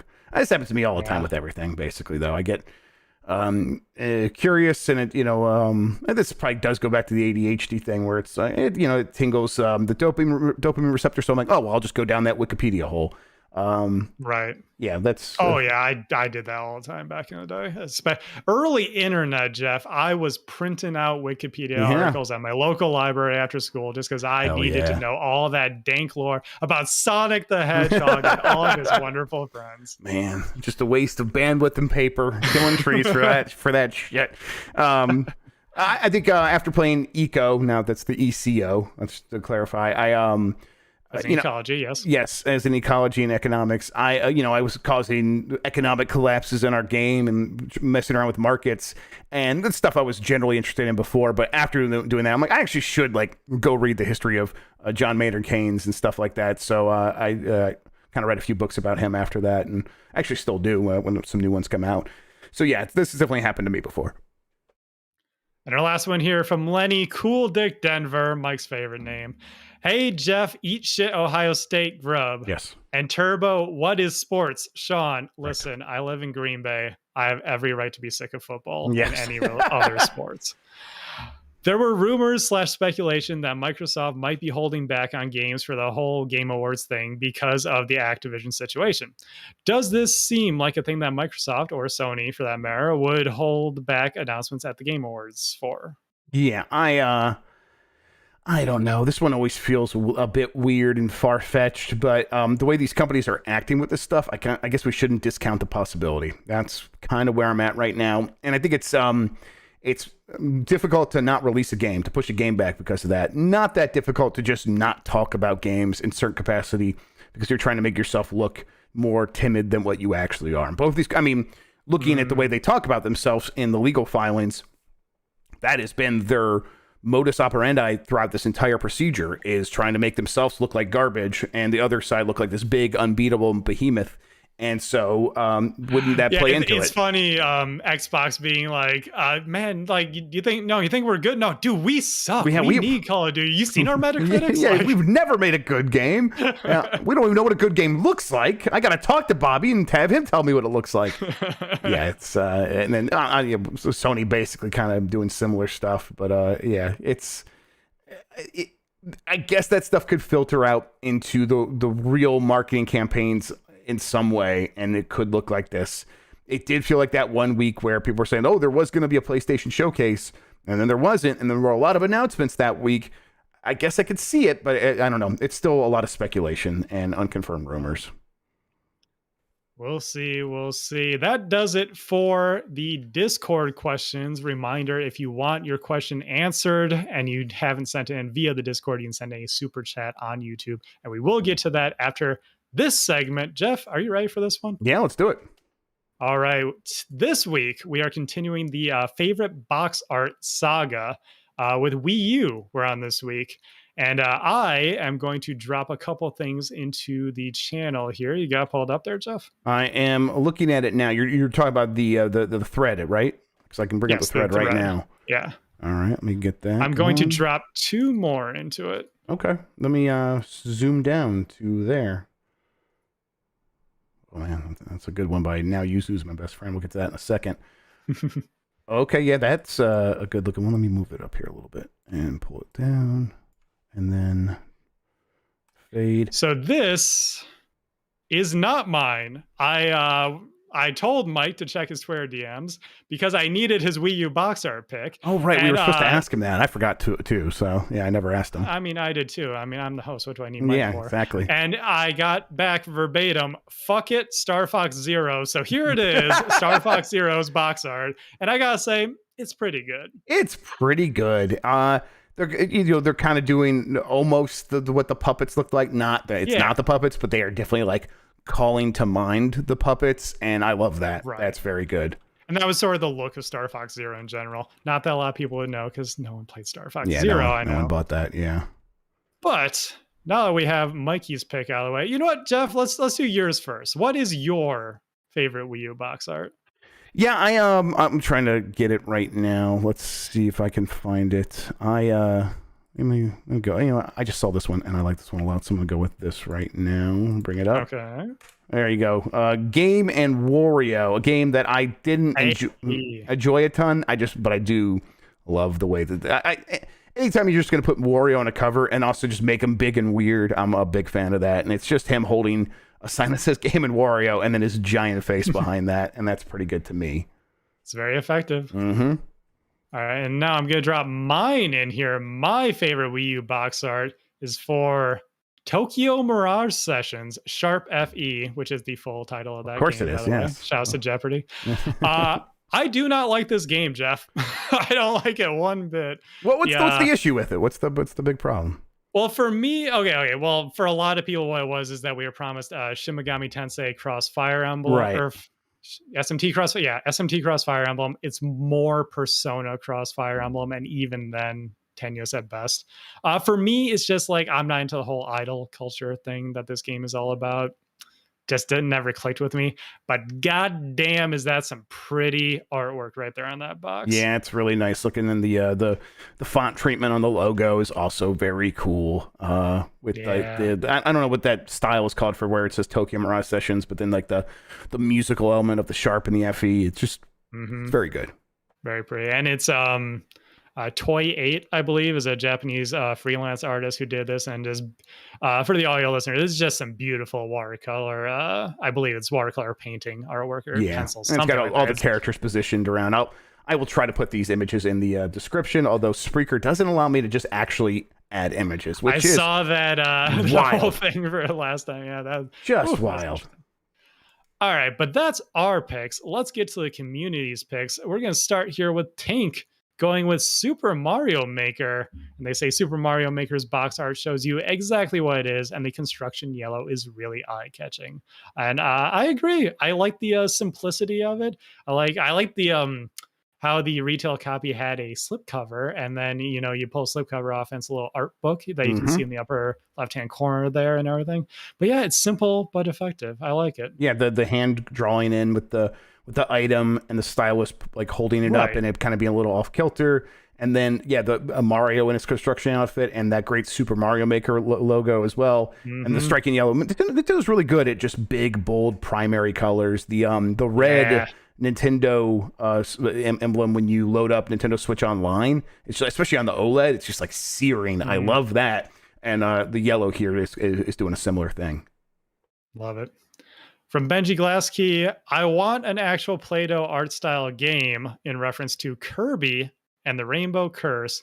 This is another good one. Very, very artistic, I guess you could say, of just having the clay art style of Kirby and everything, the whole world there. That's a really pretty one, I think. Yeah, my kids are very into Kirby right now because of Forgotten Land, and they just started playing the buffet race. Whatever, I can't remember the exact name of that one. They played a lot of that. And so I'm like, oh yeah, I should be giving them other Kirby games. And I was trying to remember some, and I'm gonna give them the DS one, the Touch one. But I'm like, oh yeah, the Rainbow Curse. I never actually played that because I heard it wasn't quite as good as the DS version. But I'm like, I bet my kids would be into that. And looking at this cover, it is. Honestly, it's childlike in the way it looks. It's very preschool in a very good way. That sense of wonder thing they got going on. Yes, Nintendo's very good at. Yeah, absolutely. From Visualizer, gotta give it up for Wind Waker HD. P.S. Why do they always want to make the U.S. Zelda box art so monochrome? Now, I agree. This is when we had GameCube box art. I picked the original Wind Waker as my favorite. Which, by the way, Jeff, you mentioned you like the rainbow gradients on that one, on the GameCube one. That's actually hollow foil. Oh, really? Eye-catching in person. I love that. It's very pretty. And they did something like that with this. I actually, we won't say why. I did some research on this recently. And this is, I believe, the Japanese manual art is what we have here. And again, the Western one, they just really love that solid gold look. Yeah, I mean, they're, we know why they're doing that. They're calling back to the NES, but I just think it's overplayed at this point. Yes, definitely. And this is the one where you want the color, right? From Dr. Suss, it's kind of jarring to see such a thirst trap game on a Nintendo console box art. More still because it was a Wii U exclusive at the time. But Bayonetta 2's cover is amazing nonetheless, and it absolutely is. I remember some YouTuber I followed back in the day just yelling, "Oh my God, look at Bayo's ass cheeks on the box art!" And they are. Yep, there it is, and it's like it's accentuated by just the most arched back you've ever seen, and the longest legs that have ever been on a character. And then in between all that, Nintendo. And all between that is a bunch of ass cheeks, and then the Nintendo logo on the bottom right. So yeah. Yes. This was my introduction to Bayonetta. Actually, I had heard of it. I wasn't familiar with it back on the 360, and so with Bayonetta 2, I was like, man, really, Nintendo's in on this, huh? Uncharacteristic, but all right. And of course, as we know, it turns out to be a great game. From Super Harmon, a cool cover that promises mechs if you're willing to play through about 50 hours first, in reference to Xenoblade Chronicles X. Apparently a slow start, damn. But yeah, this is a striking one too. Just that giant, Gundam mass looking robot right there, front and center, and good sense of scale there. You see the pilots down below. Oh man, that is a good one too. That's actually kind of personal favorite of mine. A good mech on a cover is good, is always good, and this is a very good mech in the sense of scale, like you said. They nailed all of it. It's good, and then honestly, then having the grass out in front of the logo is it just brings the whole thing together because it's the Xenoblade thing, yes, right? Exactly. Yeah, it tells the story of what you're gonna of the kinds of vibes you can expect. Exactly. One Up versus CPU is in agreement with Mikey. Star Fox Zero, but he says amazing cover for a terrible game, which I don't think that is fair at all. Personally, I don't know. Where do you land on Star Fox Zero, Jeff? I never played it outside of playing it at E3 and hating it at E3. But I think it's probably something I would have gotten over and probably would have enjoyed it fine had I actually. And at this point, I feel like they're not going to port this to the Switch, so maybe I should go. Doesn't seem like it. Yeah, maybe I should go actually back and play it now. I still like having my Wii U out, and honestly, with the way the kids are using the Switch, maybe bringing the Wii U out might be a good way to get my Switch back. So I'll get this for a good system. Yep. From Brian, Breath of the Wilds is pretty strong. And before anyone says anything, hell yeah, Brian, you went there. I love it. Yes, I thought about it myself, but I'm like, nah, I'm gonna save that for next week. Well, whenever anyone says like the Wii U has no games, I'm like, but it has Mario Kart 8 and it has Smash 4 and it has Breath of the Wild. And they're like, oh, well, those are all Switch games now. Doesn't mean that the Wii U doesn't have them. Yep, that's not how it works. Still incredible games. Yep. And yeah, Breath of the Wild, still a fantastic box art there. I love the way that looks. Just Link looking out over the kingdom. It's and I mean, another one. It tells you what you need to know. And it's also, this is the box, or I'm sorry, the instruction manual art of Link kind of just standing on the edge of that cliff, looking over the land, but in the old cartoony style. And then they just made a game with that concept, and it's like, oh my god, I love that. And that's what the art is here, and it's perfect. From Pechan, I believe, or Pechan. The Wonderful 101 box art is great. It feels just like the game, a beautiful mess. Also one of the few games that was made with the Wii U in mind, feeling weird on any other platform. And yeah, they did go all out on the tablet there, the gamepad. A lot of games did that in the beginning, but oh well. This is a very dynamic box art, though, as Platinum is prone to do. No ass cheeks on this one, though, so I gotta say it's probably why it didn't sell as well. Yeah, absolutely. Still fun though, still fun. From Hosp, maybe not the best, but probably the cutest. The real question though is which one of them is Kaiser Soze?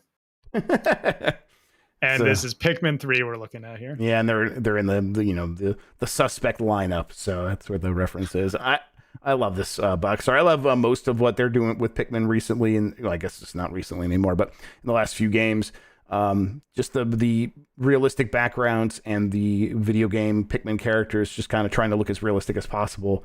It's very good. This is the same style they used for the short films, which they've put on YouTube now, and if you haven't watched those are so good. That's some great. I remember watching them shorts. back on my Wii U. Yeah, I watched. I ended up buying them on my 3DS so my kids could watch them, and then they put them out for free. But I'm like, I kind of don't mind it because the 3D is very fun for this. Yeah. Streaming Madden, I unironically love the dumb box art for Mario and Sonic at the Rio 2016 Olympic Games. There's Yoshi doing sick BMX tricks, Tails riding a realistic horse, Wario and Dr. Eggman playing ping pong in the air. What's not to like, Mikey? Yeah, I mean, this is a Nintendo. The Nintendo is one of the publishers of this, right? I know Sega normally did it, but this one has the Nintendo logo on it. Or is that Nintendo's always the publisher? They are always the publisher? I guess that makes sense. Yeah. Sega makes a Nintendo publisher, yeah. So just having Rouge the Bat on the cover of a Nintendo game. Beach volleyball, no less. Yes. That's something to get, to be in favor of. Absolutely. I mean, of course, it's unnatural, but in a good way. Yeah. From Ohio State got fucking bopped. Rayman games tend to fly a little more under the radar, but I really love how they're able to convey some epic battle in the goofiest way possible here with Rayman Legends. Rayman's just really pulling on that bird's tongue, ain't he? It's dragon thing. Yeah, there we go. Yeah, man, this also just it makes it feel so dynamic and like, oh, what are you going to be doing in this game? And this game is basically a lot like this. There are segments where you're going to be pulling on enemies this way, and it looks almost this good. You're more zoomed out, but the level of detail they provide here does feel like they capture that mostly in the game. So, yeah, I love Rayman Legends. This is a good box cover art. Yeah. From Jane, Batman with the glowing blue arms is amazing. I got this one from a friend as a gift for my 14th birthday. Batman Arkham City Armored Edition.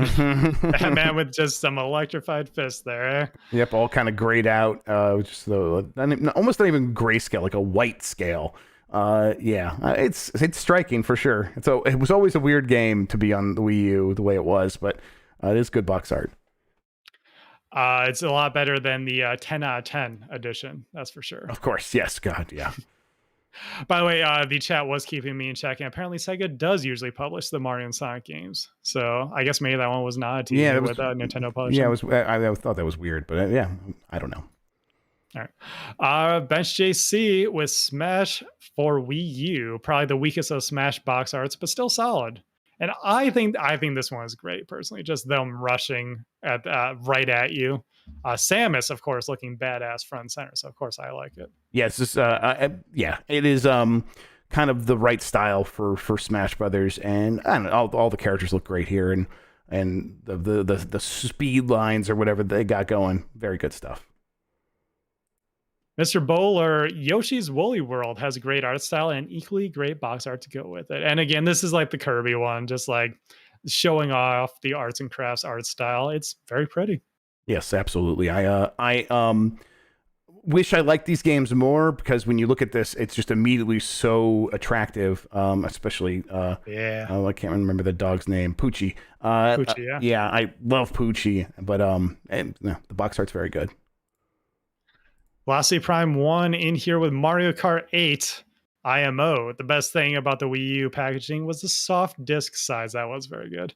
Felt good to hold. Anyway, most of the box art is bad, so let's say Mario Kart 8. I gotta say, after this thread, I think there's a lot of good ones in there. Yeah, there's a lot of good stuff on the Wii U. Now, obviously, it could be better if all of them had this. Let's see, let me just fade this in. It might take a sec for you to see. Butt cheeks. There's just some butt cheeks. So... beautiful. Just what they needed. Exactly. On every box art. Just Bayo's ass cheeks. Yeah, there we go. I can make that happen for you guys whenever you need it now. Oh, Jesus Christ. You're welcome, Michael O'Mara. You're welcome. From the Great Barrier Queef, Casual just putting in here Lego City Undercover with Dude McBrody pants swinging in here on his grappling hook. That is a good cover. That's like a really good cover for a kid's game. Where he except for he's holding his badge out, so he's a cop, so he's actually a bad guy. But other than that, yeah. From Gerbear, stop me when I'm telling lies. With Tank. Jeff, what the fuck is this game? I've never seen this. I remember when this was coming out and me being like, "What? Tank." And we're like, look, like it's a Namco game, and then I think that's when I stopped looking. Yeah, is that like a giant? A monster truck dragon in the background, and then the tiny little cute tanks in the front. I think it's just like a Godzilla looking like dragon thing, but it's mechanical. Yeah, I mean, listen, that is pretty cool, but not as cool as butt cheeks. All right, so there we go. New Super Luigi U is an honorable mention from him. Oh, that's a good one. From Lenny Cool Dick Denver, I didn't know there were this many games for Wii U, and I do in fact own one. Here's a bad game, and puts in Devil's Third. Oh my lord, this is something. Just a dude tatted to the nines, swinging his katana around. And then Devil's Third's just got like action guy silhouettes happening all over it. Yeah, this is like bottom shelf material at Blockbuster. You go see this, and you're like, oh man, what country did that come from? Even at least it's bad in a really fascinating way. Yeah, and he adds an edit here. The box art for Kamen Rider Bat Tried Ward 2 makes it look like Ohio, the game. Oh, man. That's always Is this what you're dealing with over there, Jeff? Absolutely. 100%. Every day. From Fish and Love. With that, we'll have covered like half the Wii U physical library. Captain Toad Treasure Tracker is what he presents to us. And you know what? I love this one because it's another one that shows you what the game is, that isometric level that the level floating in space is the box art for this game. Right. And I think it's clever in a subtle way. I like it. Yeah, be subtle. There we go. There we go. Much better though. Now it's got the ass cheeks, didn't you? Yeah. Yes, absolutely. Thank you. No, Captain Toad Treasure Track. I love logos, but it popping out, that's very good. Speaking of popping out, from the Unchartable 5, no Castlevania. I'm angry. Fuck it. Devil's Third. Funny. Yeah, this is the other devil. This is the American Devil's Third. This is American. Yeah, we got the Japanese one earlier. You know what? The Japanese one makes this one look like shit. Yeah. This one looks like if they made like another Die Hard arcade game and it was like even cheaper. Yeah. This looks like they put as much effort into it as they did publishing it in the list. Yeah, absolutely. From Beefhammer, he presents to us Splatoon 1. Thought no one would say Breath of the Wild, so I was going to be cheeky as usual. But I guess I'll be serious for once. I'll shout out Splatoon, showing off everything I love about the series. Still shocked Nintendo pulled off a successful live service shooter with how they usually treat online gaming. It's not wrong. Yep, that is correct. Yeah, colorful, action-packed, really cool-looking characters, both in a kid and squid form. Great Splatoon logo. Yes, this is great stuff. Absolutely. From Now Yuzu is my best friend. It's a shame NES Remix never got a second chance on Switch. The idea has so much potential. Game Boy, Super Nintendo, Game Boy Advance, N64 remixes would have been great. Oh man, I love the pixel art for this, Jeff. Me too. It's a pretty disappointing series overall for me, where I think that they just couldn't nail the pacing of presenting the content. But yeah, the really big pixelated graphics, this stuff ruled. I love the way it looked, and they just threw a bunch of those pixelated characters up on the cover of the box, and yeah, it's great. It's great stuff. It works. Love it. And let's see, if you scroll past the ones that we put up, we have Matt Rare Monkey here. Not a good game, but another Yuji Naka joint, if I remember, and that's correct, Jesus, Matt. Right, yeah. This was a Jeopardy question This was, a while yeah. back. Rodea the Sky Soldier here. Not bad. I gotta say, not bad, Right. I think. It's a character skydiving down. I mean, be a sky soldier, I suppose, down onto a cool looking anime city in a waterfall / river. Yeah, it's cool. Yeah. And Matt adds our last one here as well. A shout out that I believe was given earlier. We can't forget about the Year of Luigi, the new Super Luigi Brothers. New Super Luigi U. Yeah, that's sure cross out the brothers there. Yeah, it's pretty cool. It's a game I should go back to. I don't know, something about the timer being the big thing there, where it's 100 seconds per level. I never loved that, but maybe I'd be more open to it now. That might be a good game to stream. Yeah. All right, Jeff, that's it for the Wii U box art that we have this week. Next week, y'all ain't gonna believe this. We're talking about our favorite Switch box art. Whoa, we did it. All right. Including the console Nintendo box art series, the saga. Yes, Ooh. we've come to the end. Yeah, and the Switch, that you got a lot to choose from there. Yes. Yeah, because I mean, even I suppose we're box art, you do physical games, but even though if you want to go to the digital games, that counts as cover art. So yeah, if you have a good reason, we'll let you do the tiles. Yes, absolutely. Uncharted Wolf asked in chat if we're going to do handhelds. That is for Mikey to decide. He seemed a little apprehensive about doing a whole nother saga. Yeah, I think we'll take a break and we'll do something else first. I think he has some other ideas in mind. All right, but that is it for the topic of the week. Jeff, you want to get to those super chats? I do, yeah. Let me see here. I can scroll down and get in here. First from Rigo Romero. He was re-upping his membership. Rigo, thank you so much for that 7 months of membership. That really is awesome. Hey, dogs, love the new Mario trailer. So hyped. Can we get a Quentin Tarantino Nintendo movie next? Lol, JK. Quentin Tarantino would just say if you want to do a Star Trek movie. I think he would also do a Nintendo movie. Which character would he do? Well, all I can think of when it comes to Quentin Tarantino is actually him doing a Street Fighter movie because Jury. Oh yeah, sure, yeah. I could also see him doing like the Luigi and Mario or Luigi and Wario movie where it's like they're kind of the criminal element and they got too much style, something like that. I think that could be cool. Yeah. Someone said, wasn't he bitching about Marvel movies recently? No, he wasn't. He was asked about him and he gave like a fine answer. He's like, they are what they are. Gartooth, what do you make of Miyamoto gushing about Donkey Kong after the movie trailer? Do you think he tipped Nintendo's hand about a DK game coming soon? Yeah, I think that's a fair assessment, maybe. But I mean, they are probably also doing a DK movie, and they are doing a DK ride. I think that might be more checks in favor of maybe they're doing a DK game. I could buy that argument. But even if they're not doing a DK game, they probably would still want to be building them up for the movie and the ride and stuff like that. So it could go either way. The rumors have been for a while from some relatively reliable people. No one's 100% reliable with Nintendo stuff, but from relatively reliable Nintendo sources that they are working on a DK game over at the Mario team. So I guess we'll see. I would not be surprised.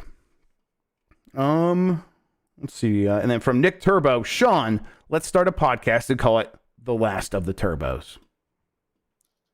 No. You heard him, Nick Turbo. You heard him. Again, then he gives the heart hand sign. A very good sign. All right. That does it for the super chats. If anyone has any more you want to sit in, we will get it before the end of the show. Awesome. Jeff, before we head out here, if you look at the rundown, you'll see that I have Shawn's secret segment lined up for us. Yeah, I'm pretty frightened. I got to say, I saw that looming this entire time like a dark cloud on the horizon, and here we are. You were right to be scared. Oh, no. What this is I want, if I'm going to be on the show, I want to add my little flavor to it. So I'm going weekend at Bernie's on me. We're in lean mode now. Yeah, I'm going in lean mode. I'm getting braced. I'm bracing myself. You know what? Yeah, you know what? Settle in. Get cozy because time for Shawn's Nostalgia Corner. Oh, all right. Let's do it. I wanted to dig some stuff out for people because I was going through some storage recently and I found some cool stuff that I thought some people might want to see. The first thing is this I just promised people in the Discord I would show at some point. So, hey, you get to see it live on air. I found a bunch of my competitive Pokemon swag. Ooh. So if there was ever any doubt that I'm an OG of competitive Pokemon, I don't know how well this will show up here. We'll see. But I have my City Championships 2004. Oh, that's really handsome, actually. I like that a lot. Yeah. Jeff, I was 9 years old. Wow. I got this in 2004. Yeah, competing in the TCG. Hang on, keep hold it up one more time for me. I want to get a screenshot so I can put that in. There you go. Hang on, we won't go again. One more time. All right, I got it. All right. Yeah, I have a few of these. I have 04, 05, and 06. I have a few other ones. I have like some badges that I got because you get badges when you compete in Pokemon. That would have been gold and silver. This one that I got right here is God, that one is yellowed, huh? This is from the Fire Red Leaf Green days. Actually, you can see it says Not Island on it. That's one of the islands in Fire Red Leaf Green. Okay. But this is not why I actually wanted to show everyone. I just, I thought that would be a fun little way to start things here. I dug out my collection of gaming magazines, and I'm not gonna bore everyone with too much of these. I'm certainly not reading them or anything. I just want to show some covers real quick. Well, first of all, we do have relevant to the podcast here. I have an EGM where I was going to ask right here on the cover, "We crap why bad games are flooding the system." This is from November of 2007. So 1 year into the Wii's life cycle, you can tell how EGM was feeling about the Wii. Yep. This one is important to me. EGM reveals Street Fighter 4. And that is very important to me as a fighting game guy. This is what got me into just show the games. thickness of it, because I want to see, because I know what era it is just by look at that, pretty thin. Yeah. It's pretty thin. Yep. Yeah. What I really wanted to show everyone, though, is relevant to this podcast. Oh, boy. Some Nintendo powers. Let's go on a ride, Jeff. Real quick here. Yeah, let's do it.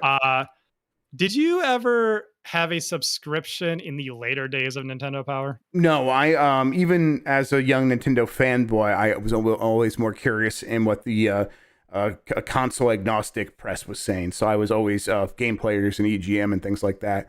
And I would pick up a Nintendo Power and read them here and there. But most of the time I was like, I can't trust this dreck. This is propaganda. Of course. Well, Nintendo Power, I'm sure everyone knows what they look like normally, but if you were a subscriber in the future era of Nintendo Power, you got these beautiful covers that were just artwork amazing. And nothing but artwork, and then the Nintendo Power logo. Look at this. Viewers can see here on the YouTube version. Epic Mickey and some beautiful concept art there. And this is what you had to look forward to each week when you got your Nintendo Power in the mail. And tell you what, Jeff, I have some here that I didn't even realize I was still subscribed to when they came out. I thought you might appreciate this one after talking about NES Remix. 25 years of NES. Oh, that's so good. Oh my God. It's a Nintendo Power logo. And they have all the pixel characters. Jesus, and it's all that's shiny, awesome. Reflective silver. Fantastic stuff. Yeah, there. I really like that. A similar one that shame Mikey's not here for. We have Dragon Quest 9, DS version. Just a solid gold background there with the main character. And they could do this sometimes. You have front and back. Wow. Nothing but artwork. Very clean stuff. Yeah, it's like I don't even remember seeing Nintendo Power on press stands a lot in this era, because I think I would remember a lot of these covers, but I just don't. Well, if you saw them, of course, you would see them like covered up with like, world exclusive and sure, like big text and everything like that. But the gimmick here, I actually heard what the Video Game History Foundation, I think is where I heard this, when they had the Nintendo Power reunion. In the future days, they could do the subscriber exclusive editions with just the raw artwork because they don't need to sell you on the magazine. Yeah, that's very awesome. Yeah, so they everyone just allowed them to do this, to just put the artwork raw front and center. Then we have a couple Pokemon ones that I didn't even realize I had, because I didn't realize I was subscribed all the way in 2010 for Heart Gold Soul Silver and 2011 even for Pokemon Black and White. I don't remember ever reading these. I don't remember being subscribed to them, but there they are. But here's the thing, Jeff. This is the nostalgia corner. So the last ones I'm going to show you here are the good shit. All right, give me that. Give me that good shit. I'm a little younger now, so this doesn't go as far back as you might imagine, but the good old days of GameCube era Nintendo Power. Here we have Star Fox Assault, and you can see how things are very different both on the newsstands and with that old logo and everything there. And the best one I have for everyone this evening, my very first Nintendo Power that I ever owned, not the first one I read, the first one I owned. Minish Cap. Oh, look how good that looks, man. Yeah, right. Yeah, it's just beautiful. A really great profile of Link and with the hat on, the Minish Cap on. And, yeah, just good stuff. And I don't know how well this will show up on camera. You see that spine there? Yeah, yep. See how well loved this issue well is? treaded territory, yes. Yeah, it's my baby. I was very happy to pull this one out.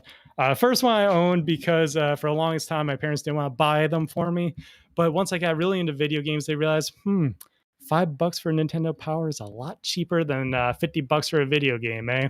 Yeah, I think that's the same bargain my parents realized. So they would buy me the like one magazine a month, and so right, exactly. And that's how I eventually got the subscription all the way into 2011 would have been high school for me. I didn't realize I was subscribed that long because I must have just started chucking them in a pile. They only subscribed me a couple times, and it would always lapse, and it was always so frustrating. So most of the time, I was always just picking them up off newsstands, but.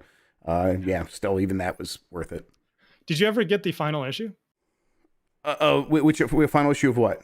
Nintendo Power. No, I didn't. No, because again, I didn't have a ton of memories of reading Nintendo Power. So, Oh, right. Okay, fair enough. That was just a momentous occasion for everyone, and I remember trying to track one down. It was not easy. Yeah, that's Nick TG and Chad saying that the final issue was really hard to get. Yep, I'm sure it was. Shantae, no, it was a recreation of the very first issue. Super Mario Brothers 2 with the claymation look on it, which is fantastic. Those early Nintendo Powers also had great cover art on them. I think Nextlander did a ranking, a Nintendo Power ranking, where they rank the covers of Nintendo Power magazines. I think they only did it through the first couple of years. I actually never listened to it, but it seems like a cool thing to do. So if anyone's interested in going down a trip down memory lane, Nextlander's got your back over there. Awesome. And that was my trip down memory lane with you all. Thank you for joining me. Thank you for taking us to your corner. That was very fun. Glad to hear it. We are going to round things out here. I just want to say we have about 160 people watching and only 109 likes. Everyone, we want to make Mike Minotti shit his pants with how many likes we get on this video. Exactly. So please, truly upset him. Make sure to hit that like button. When you are hitting the like button, you are saying, I like that Mike Minotti's not here, and he will hate that. Exactly. That's all we need around here, right?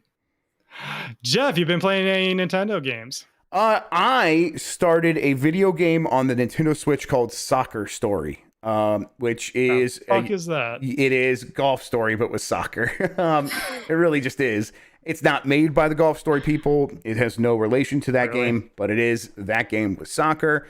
And with all that entails, it's got, lo-fi graphics. Now, it's not like a Super Nintendo looking RPG or anything like that. It's got a voxel world, pixelated characters, but all the other stuff of like, okay, you are going to be in an RPG adventure. There's this like world beating force that is trying to lock down soccer and only can be played by officially under Soccer Inc., this giant evil corporation. Obviously, it's a play on FIFA.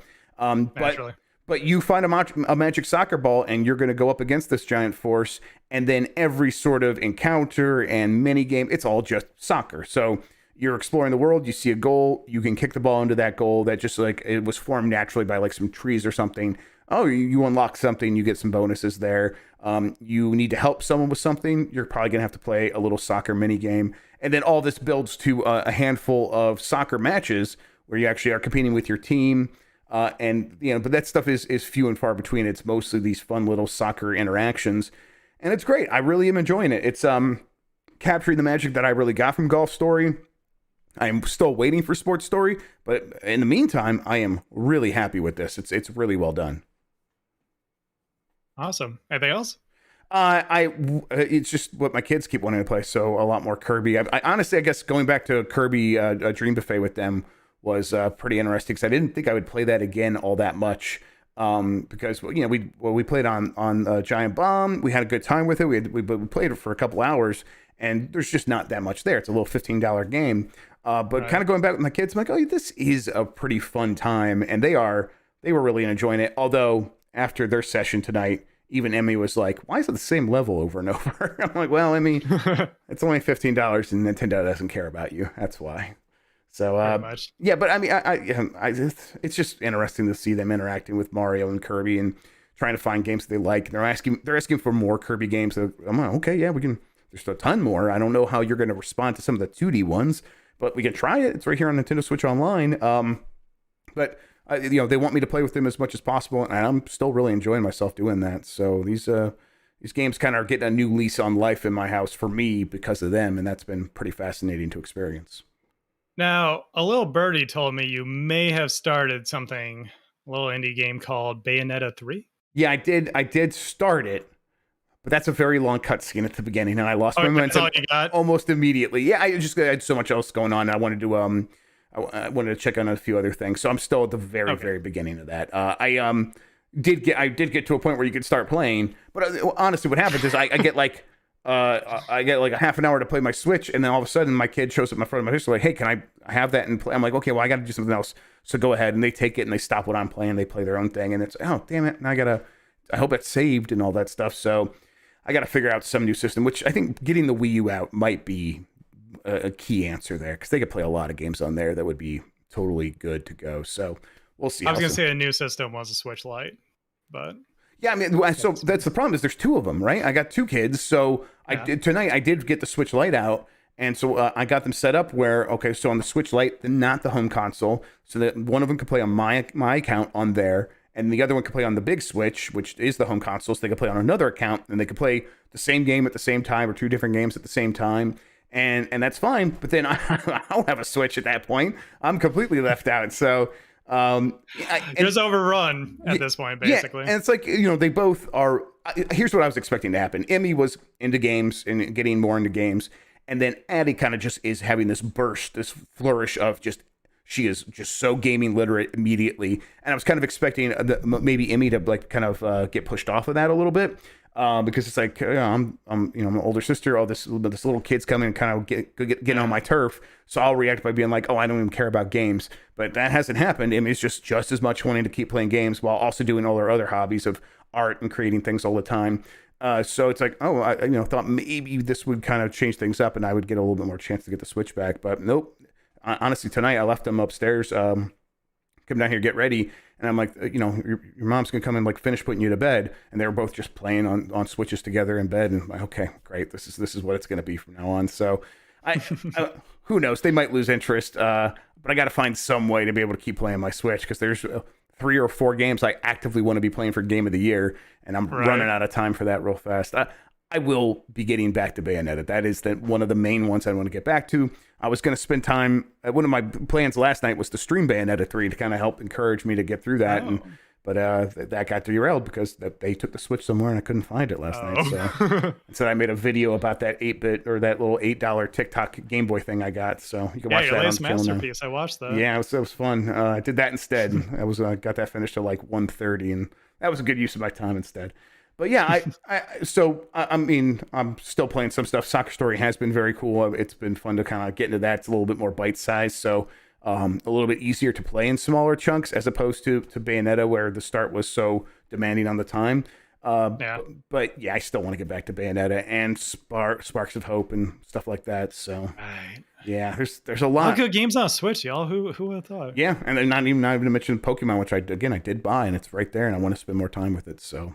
Yeah. Speaking of good games, yes. How about you?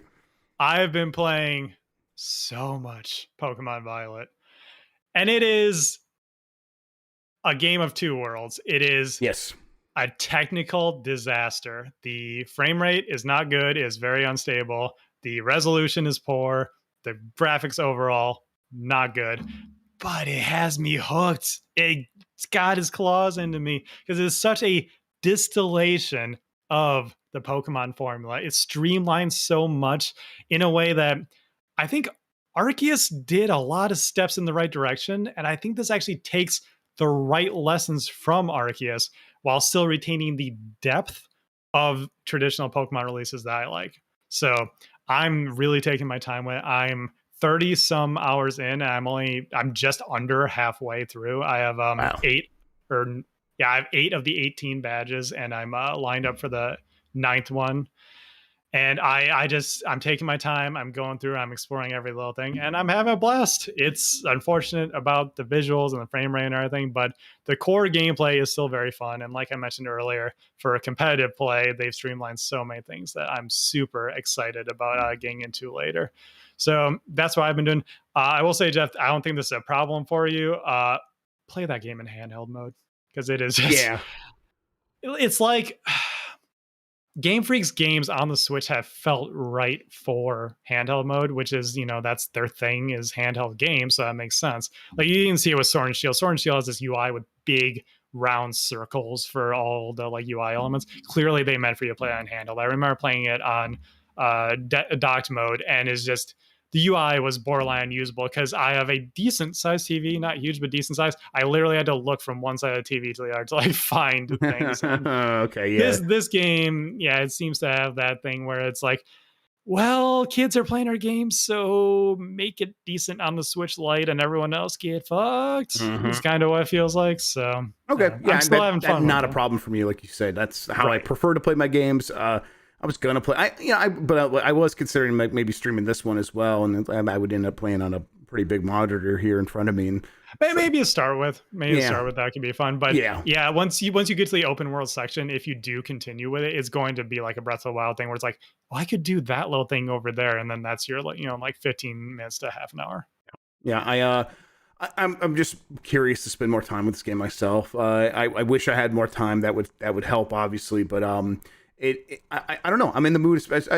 I think Arceus was a good sort of appetizer for me because I did spend that straight 12 hours playing it and really enjoying it, and then took a long time off and I couldn't get back into it because it was just too two different. I'm like, oh, and I'm like in this weird spot where I spawn and surrounded by enemies, and I can't even remember how to throw out my Pokemon. I'm like, I could relearn this, or Scarlet and Violet, are like right there. I'll just pick that up and go in that and see if they continue that what they learned. And hearing you say that they pretty much did, it's surprising and encouraging. And I'm like ready to go and see exactly what that looks like for me. The big change is that you're not chucking Pokeballs to catch Pokemon, right? Necessarily, like you still get into battle and then catch them. But I think that's better, honestly. Yeah. I know it's more streamlined in Arceus, but I felt like at a certain point you were just chucking a Pokeball to like have your Pokemon get an item, and then chucking an empty Pokeball to try to catch Pokemon. And so with Arceus, you're kind of just walking through like almost on rails, just chucking Pokeballs. I didn't feel like that was very interactive, and I think Scarlet and Violet is better about that, feeling a little more, having that little bit more depth. Yeah, and I think if you're gonna try to make that more engaging, that's probably the right choice. I think there's a viability of doing things both ways. One is more streamlined, one is more engaging. So I hope Legends continues and kind of keeps that, and then the main series can keep what it's doing. In chat, they're mentioning Let's Go. There's a chance of a new Let's Go, right, at this point? Yeah, I could totally see a Let's Go Johto, where they do just Gen 2, but Let's Go. And I actually think that would be pretty good, because Let's Go, I think is underrated. I think it was a solid remake. Yeah, I think so, too. I think it makes sense for what they're trying to do with Pokemon, and it'd be a good third pillar now, seemingly. So, yeah, for sure. Yeah. One Up versus CPU says no chance. And I don't think there's no chance, but we'll see. Let's Go did well, so I'm just saying it's a possibility. All right, Jeff, I think that's going to do it for this episode, eh? All right, yeah, I think so. Absolutely. Let me go ahead and hit the button there. There we go. All right, where can people find you on the internet, Jeff? Yeah, I'm Jeff Grubb on Twitter. I'm Grubb on Hive, where I'm still posting. Jeff Grubb on Twitch, follow me there, and then of course giantbomb.com. But come hang out in our Discord server, everybody. Come hang out there. Yeah. Just go to gamemess.net. Absolutely.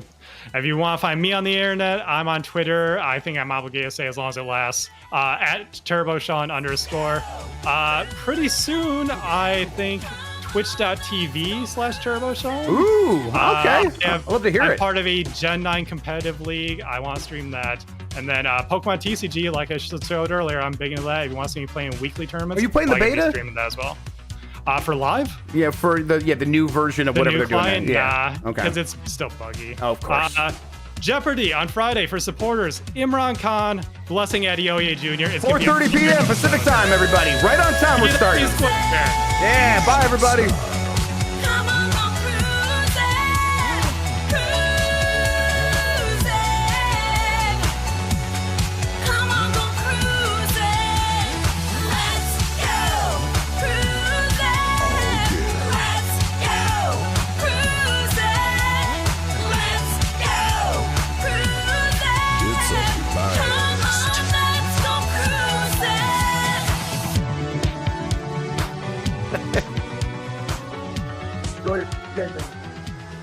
Bowser is coming. Why is it so crackly?